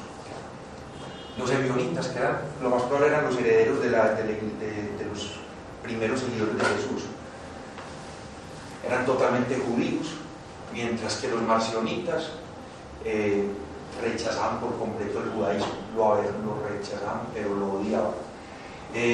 Los ebionitas eran monoteístas, Jesús no era Dios, Jesús era un hombre, el único Dios era Yahvé, el Dios del Antiguo Testamento. Para Marción eran dos dioses, el Dios judío imperfecto y el Dios real, el inefable, que estaba realmente en el cielo y que se manifestó en Jesús, ya que había dos dioses. Los judíos seguían a la ley a rajatabla, los ebionitas. Los marcionitas, no, todo es gracia de Dios, que crea en Jesús y ya es salvo, ya no tiene que seguir la ley. De hecho, si la sigues, estás insultando a Jesús casi. Los ebionitas creían que Jesús era totalmente 100% humano. Los marcionitas creían que Jesús era 100% divino, que incluso el cuerpo era una apariencia de cuerpo. Los ebionitas se creían sucesores de los apóstoles. ¿Por qué? Porque creían lo mismo que Pedro, Santiago, el hermano de Jesús, los de la iglesia de Jerusalén, y odiaban la herejía paulina, de que Pablo decía, no, pero es que yo también soy apóstol, yo vi al Señor en una visión. Y estos le decían, sí, usted vio al Señor en una visión, usted cree que porque alucinó con él una hora usted es apóstol. Nosotros que venimos de Pedro, que vivió toda la vida con Jesús. Pues, y obviamente la diferencia de escrituras, los ebionitas cogían el Evangelio de Mateo y le quitaban todo lo que hacía que Dios fuera divino. Los marcionitas cogían el Evangelio de Lucas y quitaban todo lo que decía que Jesús era humano. Miren la diferencia tan abismal de cristianismo en el siglo I y el siglo II, principios del segundo. Siguiente, por favor. Otra corriente que surgió, muy importante también, porque también la iglesia ortodoxa peleó por ello durante los primeros siglos, mucho tiempo, es el gnosticismo. Lo llegamos a conocer muy bien por el descubrimiento que les dije en 1947 de la biblioteca gnóstica de Nag Hammadi en Egipto, que fue una cosa accidental. Uno de esos beduinos pastores estaban recogiendo como un material que creo que es como una especie de abono, estaban trabajando para recoger eso. Cuando llegó, tocó algo duro, un cadáver, y apenas empiezan a escarbar el cadáver y aparece una ánfora sellada, una ánfora con una coca encima puesta allá abajo, como para que si lloviera el agua pasara y no le cayera de lo dentro. Y el pianero, ¿será que lo abrimos? Donde salga un genio, qué miedo, ¿no? El caso es que al final dijeron, no, pero de pronto hay oro, claro, y en plata, hagamos tal, la rompieron y aparecieron una mano de libros así, códices amarrados. Y ellos, no. Entonces le llegó, el que descubrió eso se llamaba Mohamed Ali, pero no era el boxeo. Entonces llegó Mohamed Ali y se llevó eso para su casa, lo dejó ahí. La esposa incluso como que encendió, perdieron varias hojas de uno de sus libros porque parece que encendió el fuego con él. Y el caso es que en esa época andaba por ahí un estudioso de esos temas que vio cercano a ellos, vio los libros, que esto puede valer mucho. Entonces fue al museo, se llevó uno, lo llevó al museo no estoy que comprarlo, lo compraron y lograron recuperar prácticamente la totalidad de la biblioteca de Nag Hammadi. Que de todas formas, esa biblioteca tiene cantidad de apócrifos, o sea, tiene evangelios apócrifos, hechos apócrifos, cartas, tratados teológicos, apocalipsis, o sea, textos muy parecidos estructuralmente a los del cristianismo, pero distintos, obviamente todos falsificaciones tardías, pero que también hablan de la diversidad de puntos de vista. Porque incluso en el gnosticismo habían textos que se contradecían entre ellos. Siguiente, por favor. Bueno, una cosa que no dije.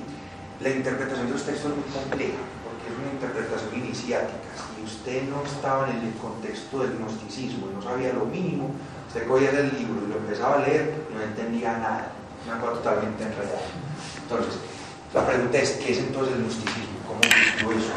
El gnosticismo fue un proceso de evolución de una pregunta que toda la humanidad siempre se ha hecho: ¿por qué diablos hay mal en el mundo? ¿Cierto? Y hubo 4 fases en la respuesta de por qué hay mal en el mundo. Primera fase, la profética. Los profetas que decían, sí, claro, Israel, usted está llevado al berraco porque usted desobedece la ley de Dios. Sea santo y Dios no lo va a dejar invadir otra vez por los babilonios, ni por los Seleucidas, ni por Alejandro Magno, ni por los romanos. Sea bueno. Entonces, ¿qué pasa? Que, curiosamente, eso era cierto, ellos se echaban las cenizas y se rociaban las vestiduras, hacían oración, pero ¿qué pasaba? Que de todas formas seguían teniendo catástrofe. Los romanos siempre fueron, los hebreos siempre fueron un pueblito ahí en la mitad de todos los imperios de los lados. Primero lo dominaba después este, y ellos siempre ahí pagando de los platos rotos. Entonces llegó un momento en que el gobernador sirio, uno de los antiguos, no me acuerdo cuál, decretó una ley que decía que los judíos no podían seguir la ley judía, que si se circuncidaban recibían pena de muerte. Entonces estos dirán, ¿qué? ¿Cómo así? Usted, profetas, nos está diciendo que nosotros estamos sufriendo porque estamos violando la ley, y cuando queremos seguirla, circuncidándonos, ya nos van a matar. ¿Cómo así? ¿Usted cree que Dios va a ser el que está haciendo eso? ¿Cómo va a ser Dios que nos mande una ley para circuncidarnos y que cuando lo hagamos después nos maten? Eso no tiene sentido, esa no es la respuesta. Entonces, en ese movimiento sapiencial empezó la idea de que no, tal vez la cosa no es así, tal vez el mundo es más inherente. Por ahí, por esa época, yo veía que de pronto que el fiscal celestial de Dios, ese ángel que ponía a prueba a los humanos, que se llamaba el Satán, después pasó a ser el diablo cristiano, de pronto ese en realidad estaba peleado con Dios, que quería que los humanos se perdieran, y que en realidad el mal no venía de Dios. Eso de que el mal viene de Dios es lo que habíamos hablado ahorita de Isaías 45. Yo creo el bien, creo el mal. Eso no viene de Dios, porque Dios nos mandó una ley, nos debe ayudar a cumplir la ley, y si nos están matando por cumplirla es porque eso no viene de Dios, es mal. Entonces, ¿qué pasó? De ahí surgió esos textos sapienciales, y de aquí salió también la apocalíptica. La apocalíptica que decía, esto está mal, esto no tiene arreglo, tiene que llegar Dios a arreglar esto, lo que habíamos hablado hacía tiempo de los decenios. Cerca del año 200 bajo Seleucidas fue que empezó ese movimiento, y en Qumran ya habíamos dicho, ellos también creían lo mismo, va a venir Dios y va a arreglar esto, porque es que en realidad nosotros ya no tenemos poder para hacerlo. Siguiente, por favor. Miren una cosa interesante. Esas ideas apocalípticas están totalmente metidas en muchas ramas del cristianismo, incluso el que no era gnóstico. El cristianismo es no gnóstico. Por ejemplo, que decía él, yo os aseguro que entre los aquí presentes hay algunos que no gustarán la muerte hasta que vean venir con poder el reino de Dios. Eso lo decía Jesús de Nazaret. O sea, que había gente ahí que lo estaba oyendo y que no iba a morir hasta que llegara el reino. Obviamente eso no se cumplió. También Jesús decía, cuando habló del apocalipsis, que iba a pasar en los evangelios sinópticos, que iba a caer, que iban a pelear padres con hijos, que iban a pelear las familias, que iban a haber invasiones, guerras, terremotos, las estrellas se van a caer, todo eso. Jesús terminó diciendo, en verdad les digo que no va a pasar esta generación antes de que todo eso ocurra. Está hablando con los discípulos ahí justo al templo, en el monte. Obviamente eso no ocurrió todo. ¿Sí? Y él también dijo otra cosa. Dijo, cuando estaba hablando de ir a visitar las ciudades de Jerusalén, de Israel, le digo, en verdad les digo que no alcanzaréis a visitar todos los pueblos de Israel antes de que todo esto ocurra. O sea, que los pueblitos no lo van a alcanzar a visitar para allá el cristiano por su versión de judaísmo. Obviamente eso tampoco se cumplió. Jesús está convencido de que el fin era inminente y se equivocó catastróficamente. ¿Qué pasa? Que esas ideas apocalípticas de Jesús de que el fin era inminente también permearon en el cristianismo paulino. Mire esto que dijo Pablo, esta es una frase hermosa, esas falsas profecías de la Biblia que ¡wow! ¡Qué hermosura! Mire esto. Por lo cual os decimos, y Pablo estaba hablando ahí, esto en palabra del Señor, o sea, lo que viene es profecía porque es palabra de Dios. Nosotros que vivimos, incluyéndome a mí, Pablo, que habremos quedado hasta la venida del Señor, yo también habré quedado, no precederemos a los que durmieron, o sea, a los muertos, porque el Señor mismo, con voz de mando, con voz de arcángel y con trompeta de Dios, descenderá del cielo, y los muertos en Cristo resucitarán primero. Luego nosotros, los que vivimos, incluyéndome a mí, Pablo, los que hayamos quedado como yo, Pablo, que voy a quedar, Seremos arrebatados juntamente con ellos en las nubes para recibir al Señor en el aire, y allí estaremos para siempre con el Señor. Por tanto, alentaos vosotros, los de Tesalónica, los que me estás leyendo esta carta que acabé de escribir, porque eso les va a pasar a ustedes, aliéntense con esas palabras. Pablo profetizó que él no iba a morir, que él iba a ser elevado, como muchos de Tesalónica, la iglesia de Tesalónica, los tesalonicenses. Siguiente, esta otra belleza. En la misma línea en Corintios, 1 de Corintios 15, he aquí os digo un misterio, no todos dormiremos, o sea, no todos vamos a morir, o sea, incluyéndome a mí, yo no voy a morir, pero todos seremos transformados, yo también, Pablo, en un momento, en un abrir y cerrar de ojos, a la final trompeta, porque se tocará primero la trompeta y los muertos serán resucitados, incorruptibles, y nosotros, incluyéndome a mí, Pablo, seremos transformados. Entonces Pablo creía que él no iba a morir, el era tan inminente que le iba a tocar ver la venida del regreso de Jesús, porque tenía que regresar, no terminó de reparar el Israel. Siguiente, por favor. Entonces, ¿qué pasa? Obviamente la apocalíptica falló, porque los cristianos esperaban, espere, y no pasaba nada, y no volvía a Jesús, ¿y qué pasó? Entonces surgió una respuesta. Ellos dijeron, no, eso Dios no va a venir, Dios no va a arreglar eso. ¿Qué pasa? El Dios de este mundo no es bueno, el Dios que hizo este mundo es imperfecto, ese no es el verdadero Dios. Tiene que haber un Dios superior por encima, que es el que mandó a Cristo. Y ese que mandó a Cristo no quiere arreglar el mundo, porque mire que no ha venido. Si no ha venido es porque no quiere hacer nada. ¿Qué quiere hacer en nosotros? Él quiere salvarnos. Él no quiere bajar al mundo para arreglarlo. Él quiere cogernos a nosotros y sacarnos de allá, llevarnos al cielo y salvarnos de esa porquería que hay allá, que es la creación de ese Dios imperfecto de los judíos. Entonces, ¿qué pasa? El gnosticismo se puede ver como una especie de corriente apocalíptica que fracasó. Profetizaban que se iba a acabar el mundo, no se acabó. Entonces, ¿qué respuesta hay? Además que es que este mundo no tiene reparo, lo que tenemos que hacer es huir de él. Esa fue la idea. Entonces, Jesús en el gnosticismo le quita la parte apocalíptica, y la idea central de Jesús es que Jesús va a venir del cielo mandado por el Dios verdadero para revelarnos un secreto que nos va a salvar. Siguiente, por favor. Entonces, ¿qué pasa en el gnosticismo? El gnosticismo estuvo muy influido por el platonismo médico, la idea de que el Dios verdadero es un Dios absoluto, inefable, perfecto, inmóvil, todo lo que usted puede decir de él está errado porque él es tan perfecto que no se puede escribir en palabras, es eterno, completo, no le puede dar adjetivos. Filón de Alejandría estaba metido en esa corriente del platonismo medio que fue heredada también por los gnósticos. Siguiente, por favor. Entonces, ¿cuáles son los aspectos? Antes de entender el gnosticismo, tenemos que entender dos cosas. Primero, eran extremadamente metafóricos y alegóricos, y hacían unas figuras, unas enredadísimas. Unos enseñaban unas cosas, otros enseñaban otras cosas que a veces se contradecían. ¿Pero por qué? Porque ellos trataban de interpretar todo con alegorías. Entonces, usted tiene un texto que se contradice con otro, pero si usted encuentra una alegoría buena, bien sacada, puede hacerlos compaginar. Así se ha sacado aquí debajo de la mano. Entonces, leer los textos es complicado si uno no tiene la cosmovisión gnóstica. Entonces vamos a hablar un poquito de cómo era la visión de los gnósticos de esa época. Siguiente, por favor. Entonces, ¿cuál era la cosmogonía? Ellos creían, primero había un Dios, el Dios verdadero, el único, inefable, ese que hablamos hace un momento.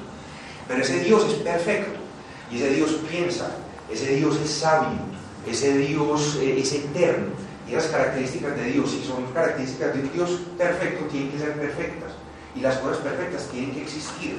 Entonces, ¿qué pasa? La sola existencia de ese Dios perfecto hace que su sabiduría, que es perfecta, exista como una especie de emanación de él, que se vuelve un Dios menor. Y su eternidad sale de él porque también es la eternidad de Dios. Si es la eternidad de Dios, es perfecta y tiene que existir, y sale la eternidad por aparte. Y empieza como ese Dios a emanar una cantidad de subdioses que se llaman los eones.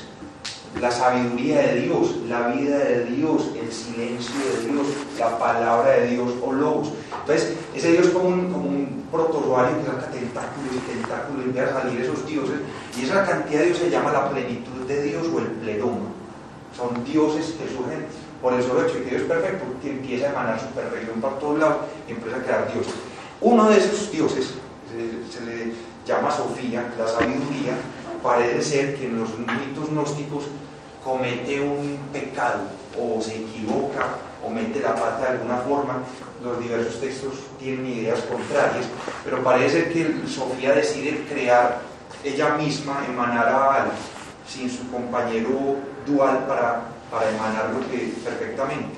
Y entonces crea un Dios imperfecto, un Dios ignorante, un Dios estúpido que llama el Demiurgo.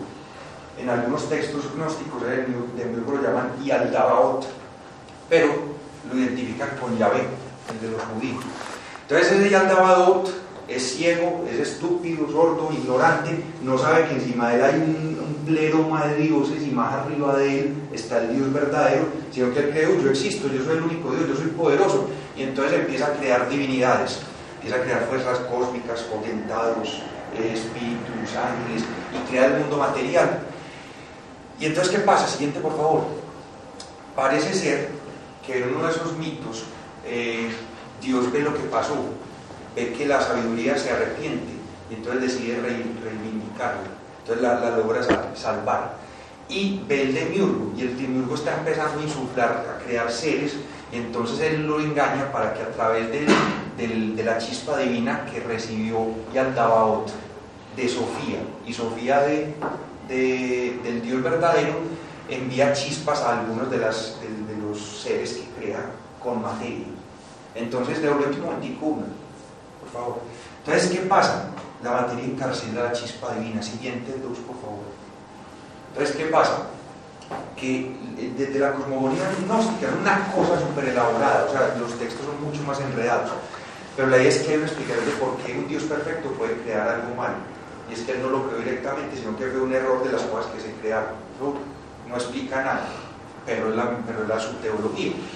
Este es un texto típico de ellos. Mira, Padre, cómo busca el hombre el mal sobre la tierra y se aparta de tus ojos. Intenta escapar del caos y no sabe cómo atravesarlo. Por eso, Padre, envíame, le dice el Cristo, o sea, Jesús, al Dios inefable.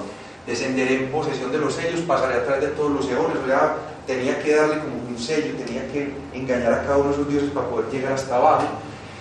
Mostraré la forma de los dioses y lo escondido del santo camino, anunciaré revelando que es la gnosis, el conocimiento.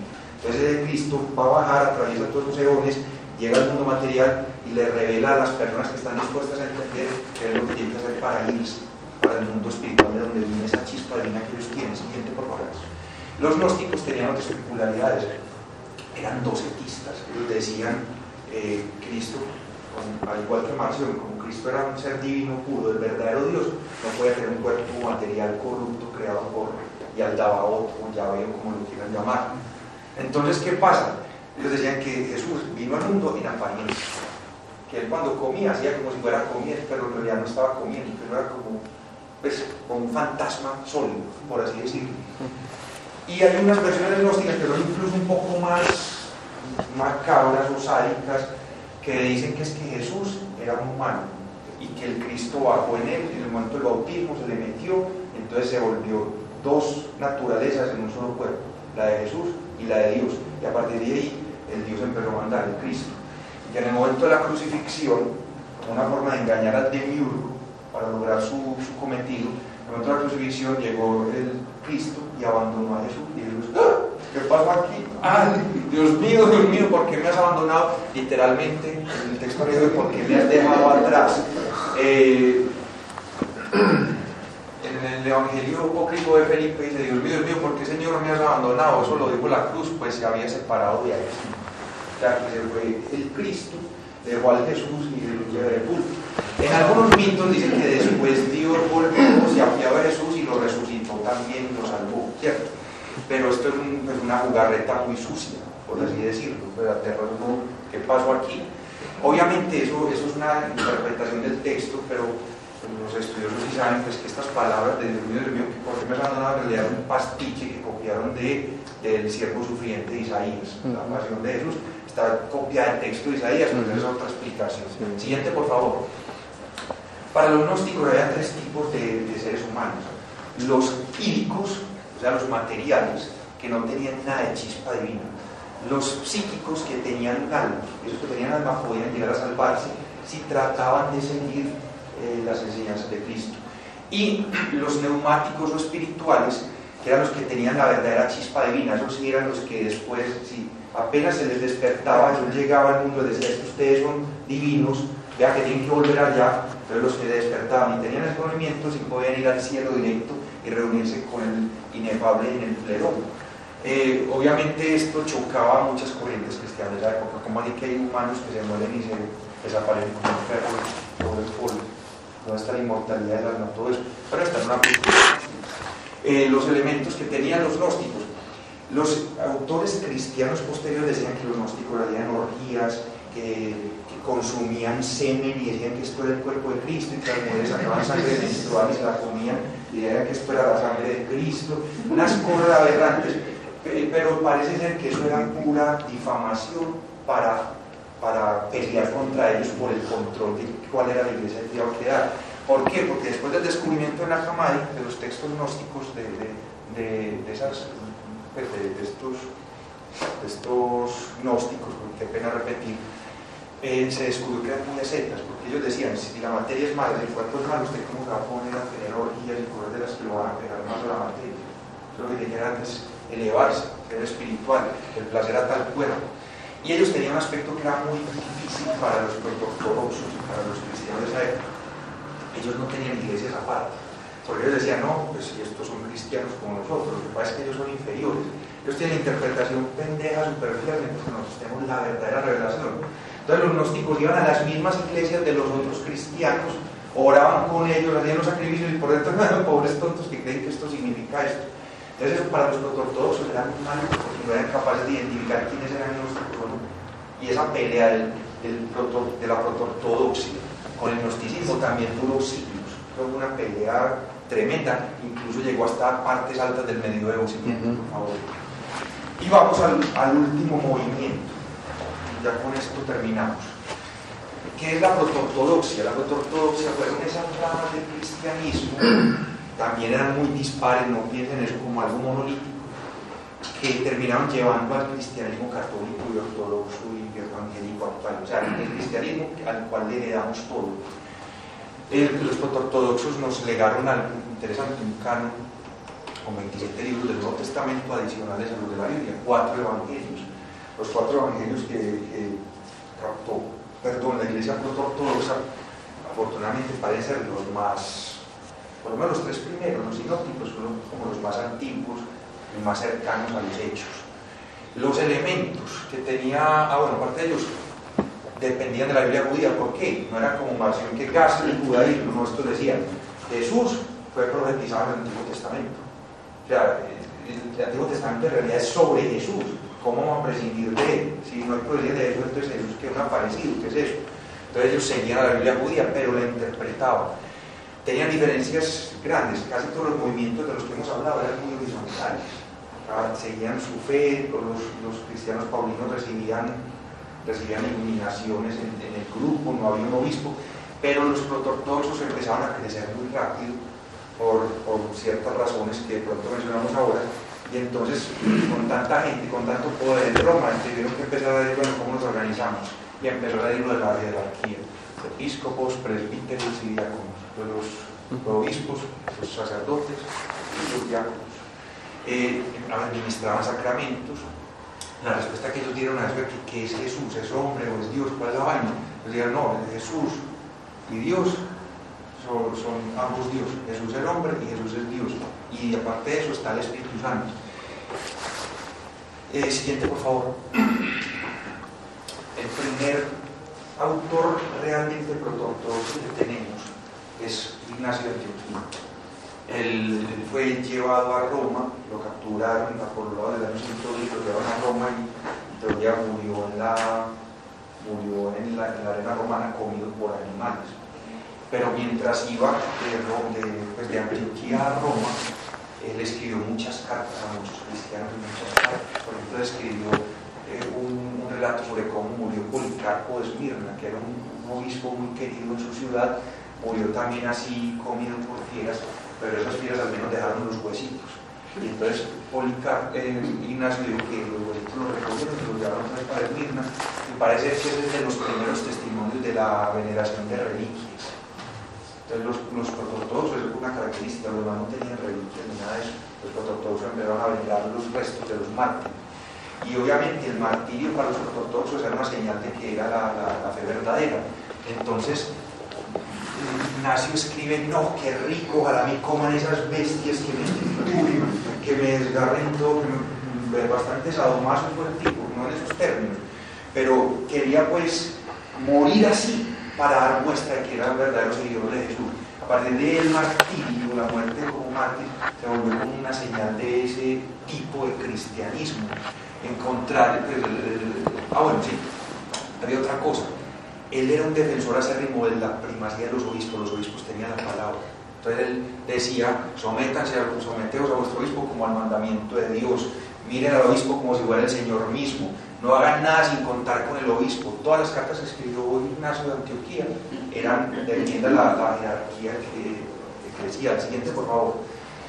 Para que noten la diferencia, 60 años antes de Ignacio, cuando estaba escribiendo Pablo sus cartas, no había obispos, las iglesias se guiaban por carismas, como esos dones de Pentecostés que llegaban las lenguas de fuego y le daban un don a aquel, otro a este, otro a aquel otro. Entonces era distintísimo. Ahí es por lo que sabemos, lo que les comenté ahora. Vemos que la primera carta y la segunda de Timoteo y Tito no las escribió Pablo, porque en esa época no había eso, no había ese movimiento con obispos que supervisaban a los demás presbíteros. Otra cosa característica de la proto-ortodoxia es que bueno, tenía un autor, Clemente.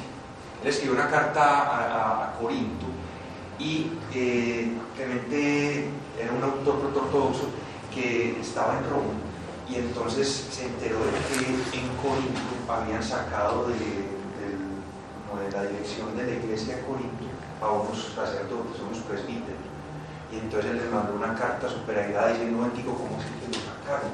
¿No ven que ellos fueron nombrados por este y por aquel, que fueron discípulos de tal apóstol? Usted tiene que respetar la sucesión apostólica, tienen que reinstaurarme a esos presbíteros. Entonces aquí se da la primera muestra de cuando la iglesia de Roma empezó a hacer cuenta que nosotros somos los más poderosos, los que tenemos más plata y los que podemos mandar a los demás. Entonces es la primera evidencia de la iglesia, del obispo de Roma, o sea, el Papa mangoneando a otros. Antes de eso nunca había pasado. Esa carta de Clemente, la primera carta de Clemente a los Corintios, fue muy venerada entre los ortodoxos, estuvo a punto de quedar en el canon actual. De hecho, en una Biblia del siglo V que se llama el Codex Alexandrinus, ahí aparece la epístola de Clemente como si fuera texto sagrado. Entonces aquí aparecieron con Clemente estas cosas, Roma mandando en otras iglesias, y el énfasis en que usted tiene el peso real del cristiano es que haya sido nombrado por un sacerdote, que haya sido nombrado por un obispo, que haya sido sucesor de un apóstol. Y esa es la gracia. Si viene de la corriente apostólica, es auténtico. Si no, enseña lo que sea, entonces no lo es. Siguiente. Ignacio también enseñaba estas cosas. Una característica de la proto-ortodoxia era que trataba de ser aglutinante entre los que no fueran hermanos. Rechazaban a los ebionitas, a los marcionitas, pero los que eran más o menos parecidos a ellos, vengan para acá y no nos distanciemos, no creemos cismas, que eso es ir en contra de Dios. Obviamente había una tendencia a las escrituras judías porque los querían rechazarlos y otros querían seguir la ley a tabla. Les dijeron, no, las escrituras judías sí valen, pero tenemos que interpretarlas alegóricamente, leerlas sabiendo que todo lo que dice la escritura judía está hablando realmente de Jesús.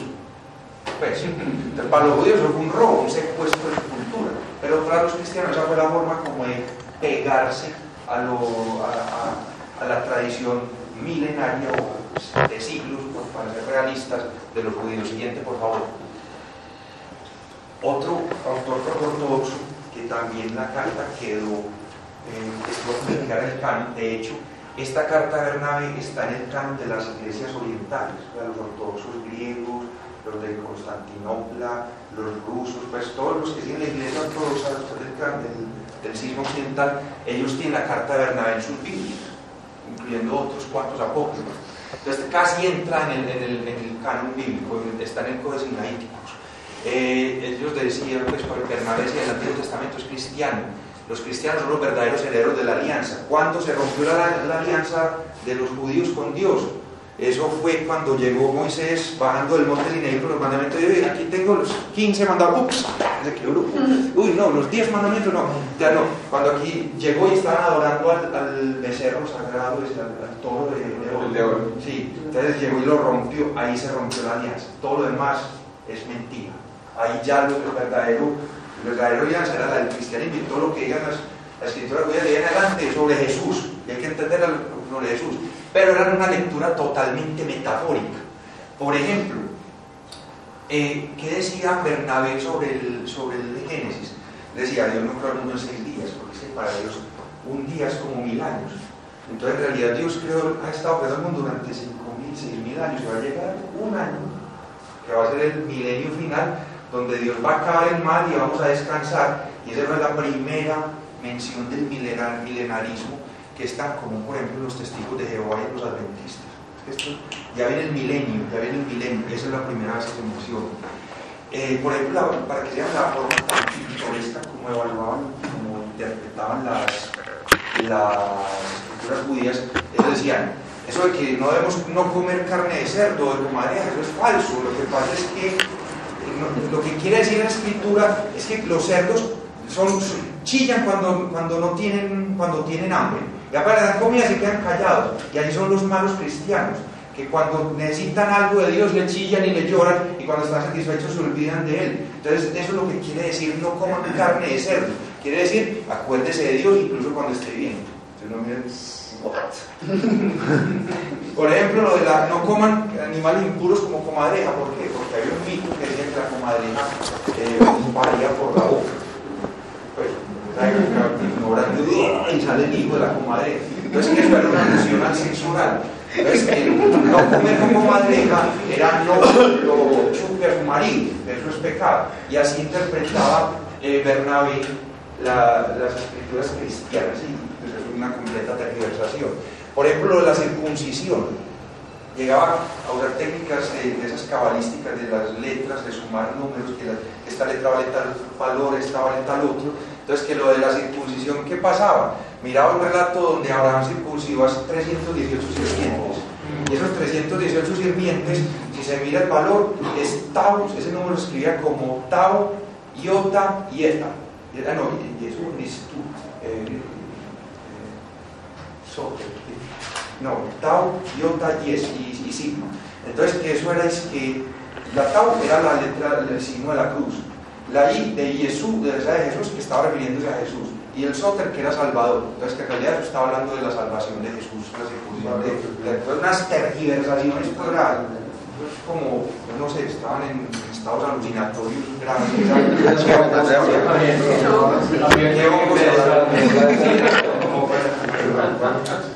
Otro aspecto característico de la ortodoxia y la ortodoxia posterior fue el odio ya visceral a los judíos y el antisemitismo, y la primera muestra grande fue un escritor proto-ortodoxo que se llamaba Melitón, que escribiendo sobre la Pascua dijo, no, es que los textos sobre la Pascua estaban prediciendo lo que iba a pasar con Jesús. Ellos fueron los judíos, no lo reconocieron y ellos lo mataron. Y como Jesús es Dios, entonces los judíos mataron a Dios, o sea que son un pueblo de Nicía y merece todo el odio. Ya vamos a terminar, 3 minuticos y acabamos. Siguiente, por favor. ¿Cuánto llevamos de tiempo? 1 hora y 28. En unos 10-15 minutos acabamos. ¿Listo? Qué pena con ustedes. Yo sé que es largo, iba a ser mucho más largo. Dentro de la ortodoxia se dio al inicio los dones de profecía. Se dio mucho los dones de profecía. Por ejemplo, Ignacio, esas frases de Ignacio de que obedezcan al obispo, él decía que se las había inspirado Dios. Por ejemplo, Pablo mismo dice, en verdad les digo, es palabra de Dios, que los que, eso que dijimos ahorita, que los que duermen no van a ser los últimos, sino que van a ser los primeros a ser resucitados, y después nosotros que quedemos vivos. Todo eso era dones proféticos. Eso de los cristianos en el movimiento había lo mismo que cuando estaba una iglesia carismática actual, que empiezan los cristianos a hablar en lenguas, y que dice, no, yo estoy interpretando, yo soy Cristo, os digo que a mí está bien, a hablar pendejadas, y creen que es palabra de Dios. De hecho, parece que muchas de las palabras de Jesús en los evangelios son en realidad palabras que los cristianos proféticos creían que Jesús las había dicho, porque se las había dicho en la cabecita y quedaron ahí. Por ejemplo, una es como Jesús diciendo, en verdad les digo que donde hay 2 o más reunidos en mi nombre, yo estoy en medio de ellos, diciendo eso cuando Jesús no era un hijo antes de morir. Pues O sea, si aquí estaba Jesús con los discípulos, si había tres allá orando por él, no se iba a teletransportar allá con él cuando estaba vivo como persona. Esa frase parece ser que era una frase de esas proféticas de las que creían los seguidores de Jesús, profetas que recibían visiones y revelaciones. Entonces esto lo dijo Jesús. Sí, lo dijo Jesús. Alguien guardando dichos de Jesús para hacer después el evangelio, como el texto ese, el manuscrito Q, que todavía no se ha encontrado, pero que se sabe que existió. Entonces eso lo apuntaban y después lo metían en los evangelios, cuando redactaron los evangelios. Dentro de las palabras inspiradas de Jesús había profecías, y el problema es que muchas no se cumplían. Ya vimos que, por ejemplo, las guías apocalípticas no se cumplían. Entonces, por ejemplo, en el cristianismo proto-ortodoxo hubo rechazo a las profecías porque empezaban a fallar. Montano, que fue un cristiano muy extremista, tenía dos seguidores que llamaban, dos seguidoras, Maximila y Priscila, que eran profetisas, y dijeron, ya viene el fin, ya se va a acabar. Eso ya fue en el siglo II, ya se va a acabar el fin, ya va a llegar. Tampoco pasó. Entonces la proto-ortodoxia decía, ¿cómo así? Que tenemos revelaciones de Dios y no pasan, eso hay que acabar, eso hay que cortarlo porque se nos está haciendo quedar como un perdón. Entonces, en el movimiento proto-ortodoxo, el movimiento profético empezó a pasar. Y ya miramos ustedes, por ejemplo, la Iglesia Católica no tiene profetas. Los ortodoxos tampoco tienen profetas. Pasa. O sea, la revelación personal pasamos de la revelación personal a la jerarquía eclesiástica y lo que diga los obispos, lo que diga el texto. Siguiente, por favor. La teología, para terminar, ya casi acabamos. La teología ortodoxa, pues es cosas que casi que las conocemos. Jesús es Dios y hombre. Ignacio ataca a los que dicen que el cuerpo de Jesús es como un fantasma. En realidad Jesús murió realmente. ¿Por qué? Porque si Jesús murió realmente, ¿qué sentido tiene que yo me martirice después? La gracia de yo morir en el martirio es que muero como Jesús, que también sufrió, y entonces me gano el cielo. Entonces, esa es la parte de la teología cristiana proto-ortodoxa. Por ejemplo, Hipólito y Seferino pelean contra dos papas. Hipólito fue el primer antipapa. ¿Qué decían ellos? ¿Cómo es posible que Jesús y el Padre sean el mismo? Pues que sean Dios ambos. Entonces, estos dos, Hipólito, Seferino y casi Hipólito era proto-ortodoxo y él decía Jesús y Dios son distintos aunque ambos son Dios.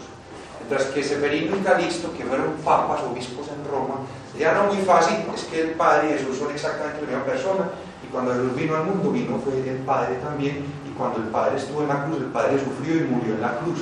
Entonces estos los proto-ortodoxos, ¿cómo se le ocurre, hombre? Se está diciendo que Dios sufrió en la cruz, el Padre. Eso es ridículo. Entonces salió un término burletero, por decirlo, el patripasionismo. Decían, estos dicen que el Padre sufrió la pasión de Cristo, que es idiotez. Tertuliano, que era otro proto-ortodoxo, por favor, gente, apoyaba a Hipólito y decía, si el Padre y Jesús son el mismo, entonces ¿por qué dicen las escrituras que Dios envió a su Hijo en lugar de decir que se envió a sí mismo? ¿Por qué no? ¿Y cómo puede alguien ser su propio Padre?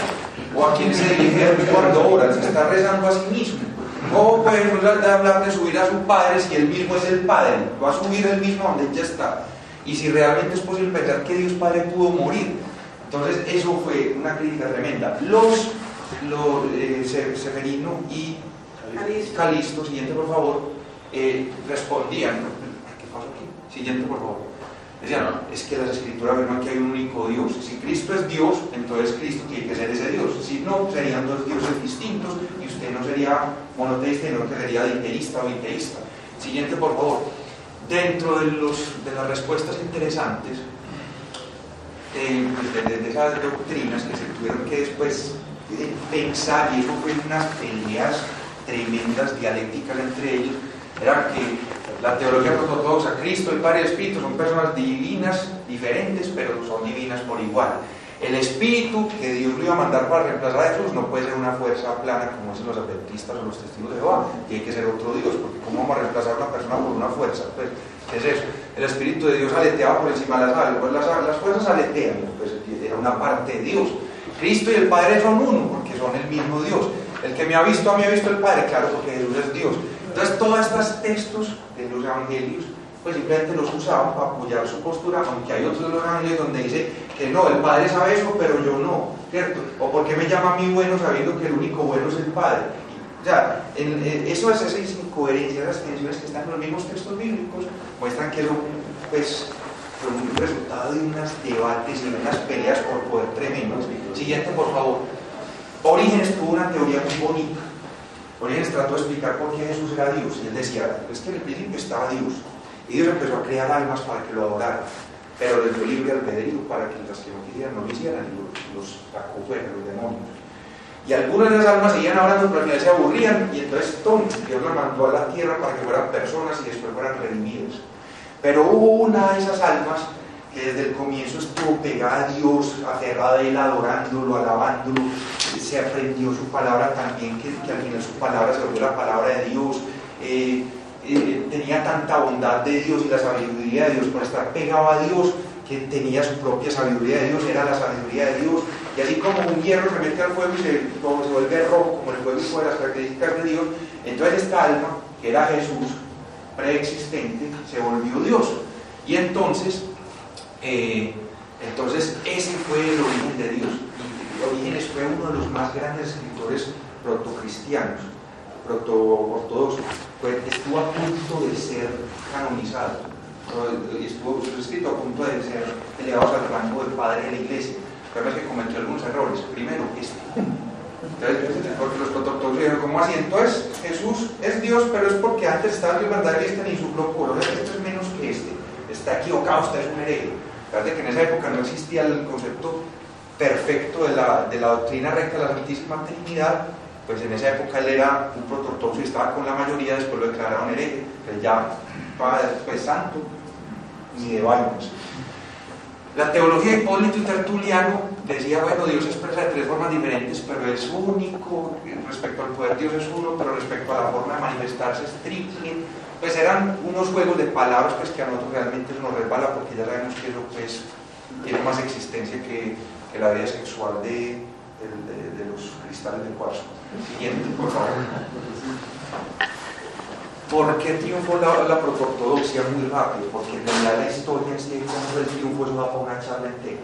Pero los elementos, los judíos, los romanos, los grecorromanos, odiaban las religiones nuevas, decían que no tenían gracia, no tenían peso, que las religiones valiosas eran las que tenían tradición. ¿Qué más tradición que las escrituras judías que se secuestraron los protoortodoxos?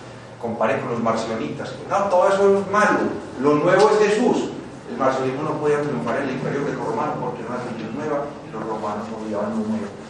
Otra ventaja por la cual triunfó la protoortodoxia. ¿Cómo no va a ser mejor no tenerme que cortar en prepucio que tenerme que cortar? Obviamente los ebionitas no iban a ser un grupo al que llegaban en masas los cristianos y vengan, corten el pito. Pues eso no iba a pasar. La jerarquía eclesiástica tuvo algo muy inteligente, pues llegó a Roma.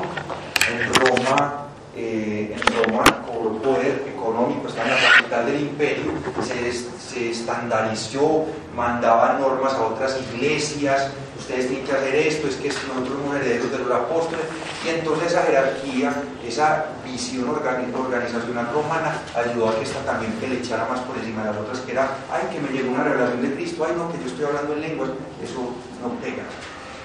La autoridad eclesial estableció la liturgia del canon, homogeneizó, y entonces usted llegaba a cualquier iglesia del imperio que fuera protoortodoxa y tenían los mismos rituales. Se preocupaban por lo que pasaba en las otras iglesias. Por ejemplo, Ignacio diciéndole a los de Esmirna, vea si es que aquí mataron a su obispo, lo mataron así, pero ya van los huesitos para allá, pilas que ustedes están haciendo, ¿cómo así que me quitaron estos sacerdotes que eran de la tradición apostólica? Vamos a proponer esa intercomunicación, así que la iglesia protoortodoxa tuviera como entrada una visión globalista, que era más afín a regarse y a imponerse. Aparte de eso, el proselitismo y los apologistas que escribían contra los otros, la forma como lo hacían con tergiversaciones como las que ya dijimos de los gnósticos, que tomaban sangre menstrual y cosas así, diciendo que eran disolutos, que por ahí decían que comían fetos, pues unas cosas que eran falsas, por ejemplo escribiendo evangelios o escribiendo cartas falsas, muchos textos escritos que al final de cuentas fueron los que dieron origen a cánones. Entonces, por ejemplo, el canon bíblico surgió porque estas iglesias protoortodoxas a lo largo de mucho tiempo fueron escogiendo unos libros como preferidos, y eso fue lo que quedó en el canon bíblico. Cuando ya llegó Constantino, en el siglo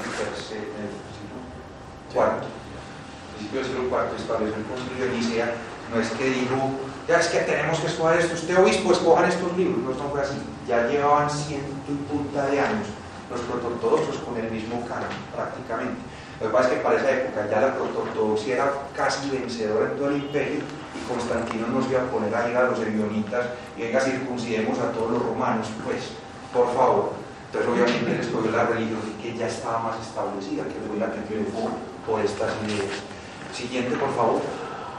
Conclusiones para terminar. Primero, Jesús no fundió el cristianismo. Jesús fue un judío que creía que el fin era inminente y predicó el reino de Dios inmediato. El cristianismo inicial fue fundado por cristianos seguidores de Jesús de diversas tendencias que empezaron a divertir su interpretación literal de Jesús, y por eso el cristianismo inicial no fue una ortodoxia que fue lo que enseñó Jesús, no. Los cristianos sabían que había que hacer con los paganos, por ejemplo. ¿Qué tenían que hacer? La primera gran pelea entre seguir la ley o no. Jesús no dijo nada al respecto porque Jesús no esperaba formar una iglesia. Entonces, no una recta doctrina alterada por un hereje corrupto, no, en realidad todos ellos, Marción creía honestamente en lo suyo, los ebionitas creían en lo suyo, los gnósticos, Valentín, bueno, todos los heresiarcas en realidad no eran gente corrupta, sino que realmente era gente que tenía su interpretación de lo que estaba pasando y la proponía para que las demás personas lo creyeran. La evolución cristiana fue un proceso social, mire que fue un proceso sociocultural, no fue una cosa diseñada. No fue que el Imperio Romano diseñemos el cristianismo, inventemos un tal Pablo para que la gente sea bien pendeja y nos siga, eso no fue así. Y el canon no lo impuso Constantino, fue un proceso gradual que él simplemente cuando llegó a ese dijo, bueno, me voy a ser cristiano, a ver qué tienen ustedes. Estos libros, listo, esos son, pero ya estaba formado. Siguiente, por favor.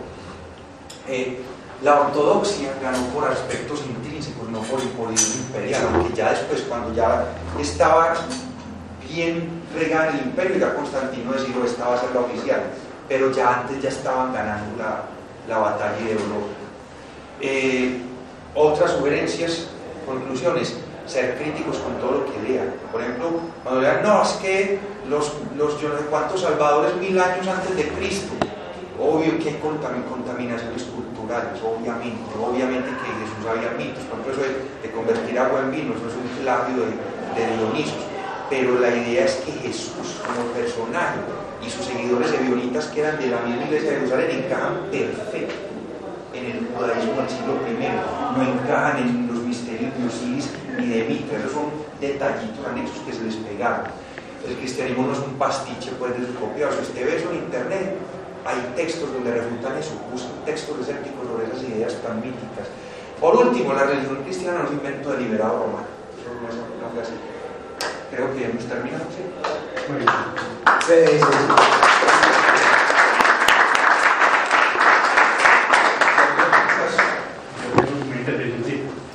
Bueno, usted cuenta ahí la historia como la cuenta el catolicismo. No, y da a entender que se cree firmemente lo que es. No, yo no creo, qué pena. Entonces, no, pero lo que quiero decir otra cosa. Es que esa historia que da ahí es la versión cristiana católica. Pero hay muchas versiones diferentes del origen de la ley cristiana. Entre ellas, o una que dice que en la época de los judíos, en esa época pues, que se habla de Jesús, no había un Jesús, sino que había muchos predicadores judíos, y que cada predicador predicaba en su pueblo. Como en aquel tiempo no había medios de comunicación, cada uno se hacía fuerte en un pueblo. Por ejemplo, en Alejandría se iban unos y se contaminaban de la religión de Egipto, de Asis, de Isis, Osiris, de todas maneras. Por ejemplo, los que predicaban en Alejandría sacaron de ahí el mito de la resurrección de Lázaro, que es un mito egipcio, de Lázaro. Bueno, los que predicaban en Antioquía se influenciaron mucho de las ideas hindúes, de Buda. Y Buda tenía entre sus seguidores 12 apóstoles y había ido a hablar a los 12 años de la ley, dice el budismo. que esas ideas pasaron al cristianismo de la anarquía. Los cristianos o los predicadores que predicaron en el tipo de cristianismo de predicadores judíos que predicaron en Tesalónica, en Grecia, se influenciaron de las ideas griegas que decía que todo héroe era hijo de un dios y una mujer humana, ¿cierto? Por ejemplo, Perseo, Teseo, el mismo Hércules, el mismo Agamedón, todos eran hijos de un dios y una mujer humana. Eso lo explicaron ya así para poder dar a entender que eran seres superiores a los demás, ¿cierto? Entonces, y otros predicadores fueron a Roma, que era la capital del imperio. Todos quedaron su legado en la tradición oral, ¿cierto? Y finalmente, ¿cuál iglesia triunfó? La de Roma. Entonces, ¿qué hizo Roma? Fue y recogió todo ese legado de todas las religiones, o de todas las sectas que hay en Alejandría, en Antioquía, en todas las regiones del Oriente, y fundó una sola secta y un solo Cristo. Es decir, reunió todos los Cristos en uno solo y les dio los atributos que cada pueblo le daba, ¿cierto? El problema... Y entonces esa religión se impuso, porque en Roma había otra cosa, que el cristianismo romano sacó todos los elementos del mitraísmo, por ejemplo la Eucaristía. ¿Dice todos los elementos? Casi todos los elementos del mitraísmo. Por ejemplo, la Eucaristía es un mito del mitraísmo. Ellos celebraban la Eucaristía, los de Mitra, de Mitra. Y la iglesia copió eso. Entonces, la iglesia, esos predicadores copiaban de cada región lo que había en esa región, ¿cierto? Y luego la iglesia romana, que fue la triunfante, reunió todos los predicadores en uno solo, creó un solo Cristo y una sola religión. Y toda la enseñanza, toda la tradición oral, alguna la escogió porque todos no coincidían, pero escogió lo que unificaba, lo que no unificaba lo dejó como a poco, ¿cierto? Entonces esa es la explicación más aceptada que yo veo del origen del cristianismo. Yo te quiero decir una cosa. Primero, esos paralelos entre los misterios de Osiris, de Isis, de Krishna y no sé cuántas cosas fueron erudición histórica de mitología comparada del siglo XVIII, antes de que se descubrieran los manuscritos del Mar Muerto. No se sabía muy bien cómo era el contexto histórico de la Judea del siglo I. Si usted mira los datos que tiene al respecto, le recomiendo que busque un blog que se llama Matsufan, que le llaman el apodo del creo, compara todo lo que dice esa idea, porque esa idea es de Zeitgeist, de un pseudo documental que se llama Zeitgeist. Y si usted mira Zeitgeist, todo lo que dice sobre la religión es dudoso, prácticamente todo. Según la siguiente cosa, la evidencia histórica no apoya esa erudición que dice que es que se copiaron elementos del budismo. En realidad lo que se sabe hoy es que fue al revés. Parte de los mitos sobre Buda, de que tenía 12 apóstoles, cosas de ese estilo, fueron copiados porque hubo predicadores cristianos que llegaron allá a predicar a Cristo y los budistas empezaron a asimilar ideas de este lado. Ese fue el creído. En tercer lugar, la evidencia textual no respalda eso de que el mito de Cristo se hubiera formado en Roma por acumulación de los otros. ¿Por qué? Porque tenemos escritos no solo canónicos sino extracanónicos de otras ciudades que muestran que el desarrollo histórico no fue así. Entonces, yo le recomiendo una cosa, si quiere después, es algo que me faltó aquí, pues les voy a pasar por el grupo de Facebook bibliografía al respecto, porque le voy a decir una cosa. Yo hace unos 10 años leí un texto que se llamaba en internet que se llamaba The Jesus Puzzle, o sea, el rompecabezas o el puzzle de Jesús, una teoría de Earl Doherty en la cual decía que Jesús había sido un mito, y es prácticamente esa misma. Yo mismo llamé a escribir a Earl Doherty y me deja traducir su sitio web al español, es interesantísimo. Yo también quedé convencido de que Jesús nunca existió, y yo traduje al internet, que está de hecho en OCities, en el respaldo de GeoCities que lleva a cabo, está el sitio web de Earl Doherty, donde argumenta que todo lo de Jesús fue un mito, que fue un pastiche de ideas de aquí, de allá. Yo traduje ese sitio durante mucho tiempo, creí esa idea. Yo primero fui cristiano, católico, después me volví escéptico, después ateo, después leí ese texto de Earl Doherty y yo, sí, Jesús no existió, lo traduje lo regué por todos lados, y después de leer otros escritores más serios, por ejemplo Antonio Piñero, Bart Ehrman, Rudolf Bultmann, Gesa Vermees, un montón de autores, cambié de opinión, porque la erudición de esos textos es dudosa. Si quiere, si le parece, pues tampoco es para que hagamos un debate acá, porque la idea es dónde están las fuentes, qué texto está leyendo, y que yo después les paso por internet refutan esa teoría, incluso con imágenes jeroglíficos egipcios, que mire que es que lo que dicen de Osiris no es verdad, mire que es que lo que dicen de Isis tampoco es verdad. Porque la idea de Dios único fue sacada de Egipto. Sí, el primer monoteísmo que existió fue el de Akenatón, eso es cierto. Y de Akenatón se lo copió Moisés y lo llevó a Israel. No, ¿sabes por qué? Porque es que la historia de Moisés nunca pasó. Moisés nunca sacó judíos de Egipto. Ese relato del Éxodo nunca pasó. Dice que no, y otro que sí. Porque la investigación actual del Instituto de Arqueología de la Universidad de Tel Aviv con Israel Finkelstein, que es un judío que se esperaría que respaldara lo del Éxodo y la llegada a la tierra prometida, muestra por todo lo que hicieron en excavaciones en Tel Megiddo y en todos los sitios arqueológicos del Levante que nunca hubo Éxodo. Ellos pueden rastrear una tribu nómada de 40 personas en siglos por los rastros que han tirados en el desierto, y no han encontrado un rastro de un éxodo de esclavos a Egipto, mientras que sí hay evidencia de que los judíos en realidad surgieron en Canaán y que se diferenciaron de los primeros porque empezaron a rechazar la carne de cerdo, a pesar de que eran cananeos. Esa teoría es muy discutible. No, esa es la teoría actual. Si usted estudia actualmente eso, le van a decir que no hubo éxodo. Porque todavía les han dicho que esto no existió, esto sí existió, pero como a su conveniencia. Perdón, el tema de intervención es que ya en la iglesia o el salón lo cuesta hasta las 5. Se podría decir que estas sectas cristianas que pululan actualmente son marcionistas. Marcionistas.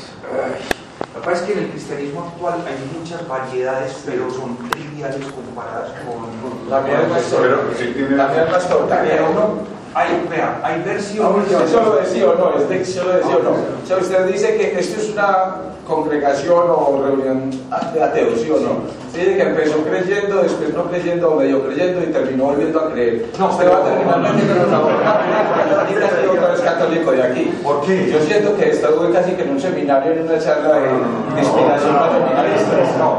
La idea ¿cuál es la postura mía? Lo más probable. Yo entiendo que es de ateo, pues, lo más probable, por los seguidores primeros de Jesús fueron ebionitas, lo más probable es que Jesús fue un judío, que no era Dios, que profetizó el fin del mundo inminente y se equivocó. Un cristiano que diga que Jesús se equivocó. Pero así mismo entonces se van a ver otras tendencias, o sea, vas a explorar o vas a comentar sobre otras cosas después que no sean catolicismo, porque ya claro, si no estamos remamados, yo estoy remamado de Dios, no, claro, Dios lo bendiga. Pero es que más que un ateo tiene que formarse éticamente en la religión. Sí, por ejemplo, si usted le dice Jesús es un profeta fracasado porque profetizó el fin del mundo y se equivocó, eso no es cristiano. es el fundamento para refutar la Gracias. La próxima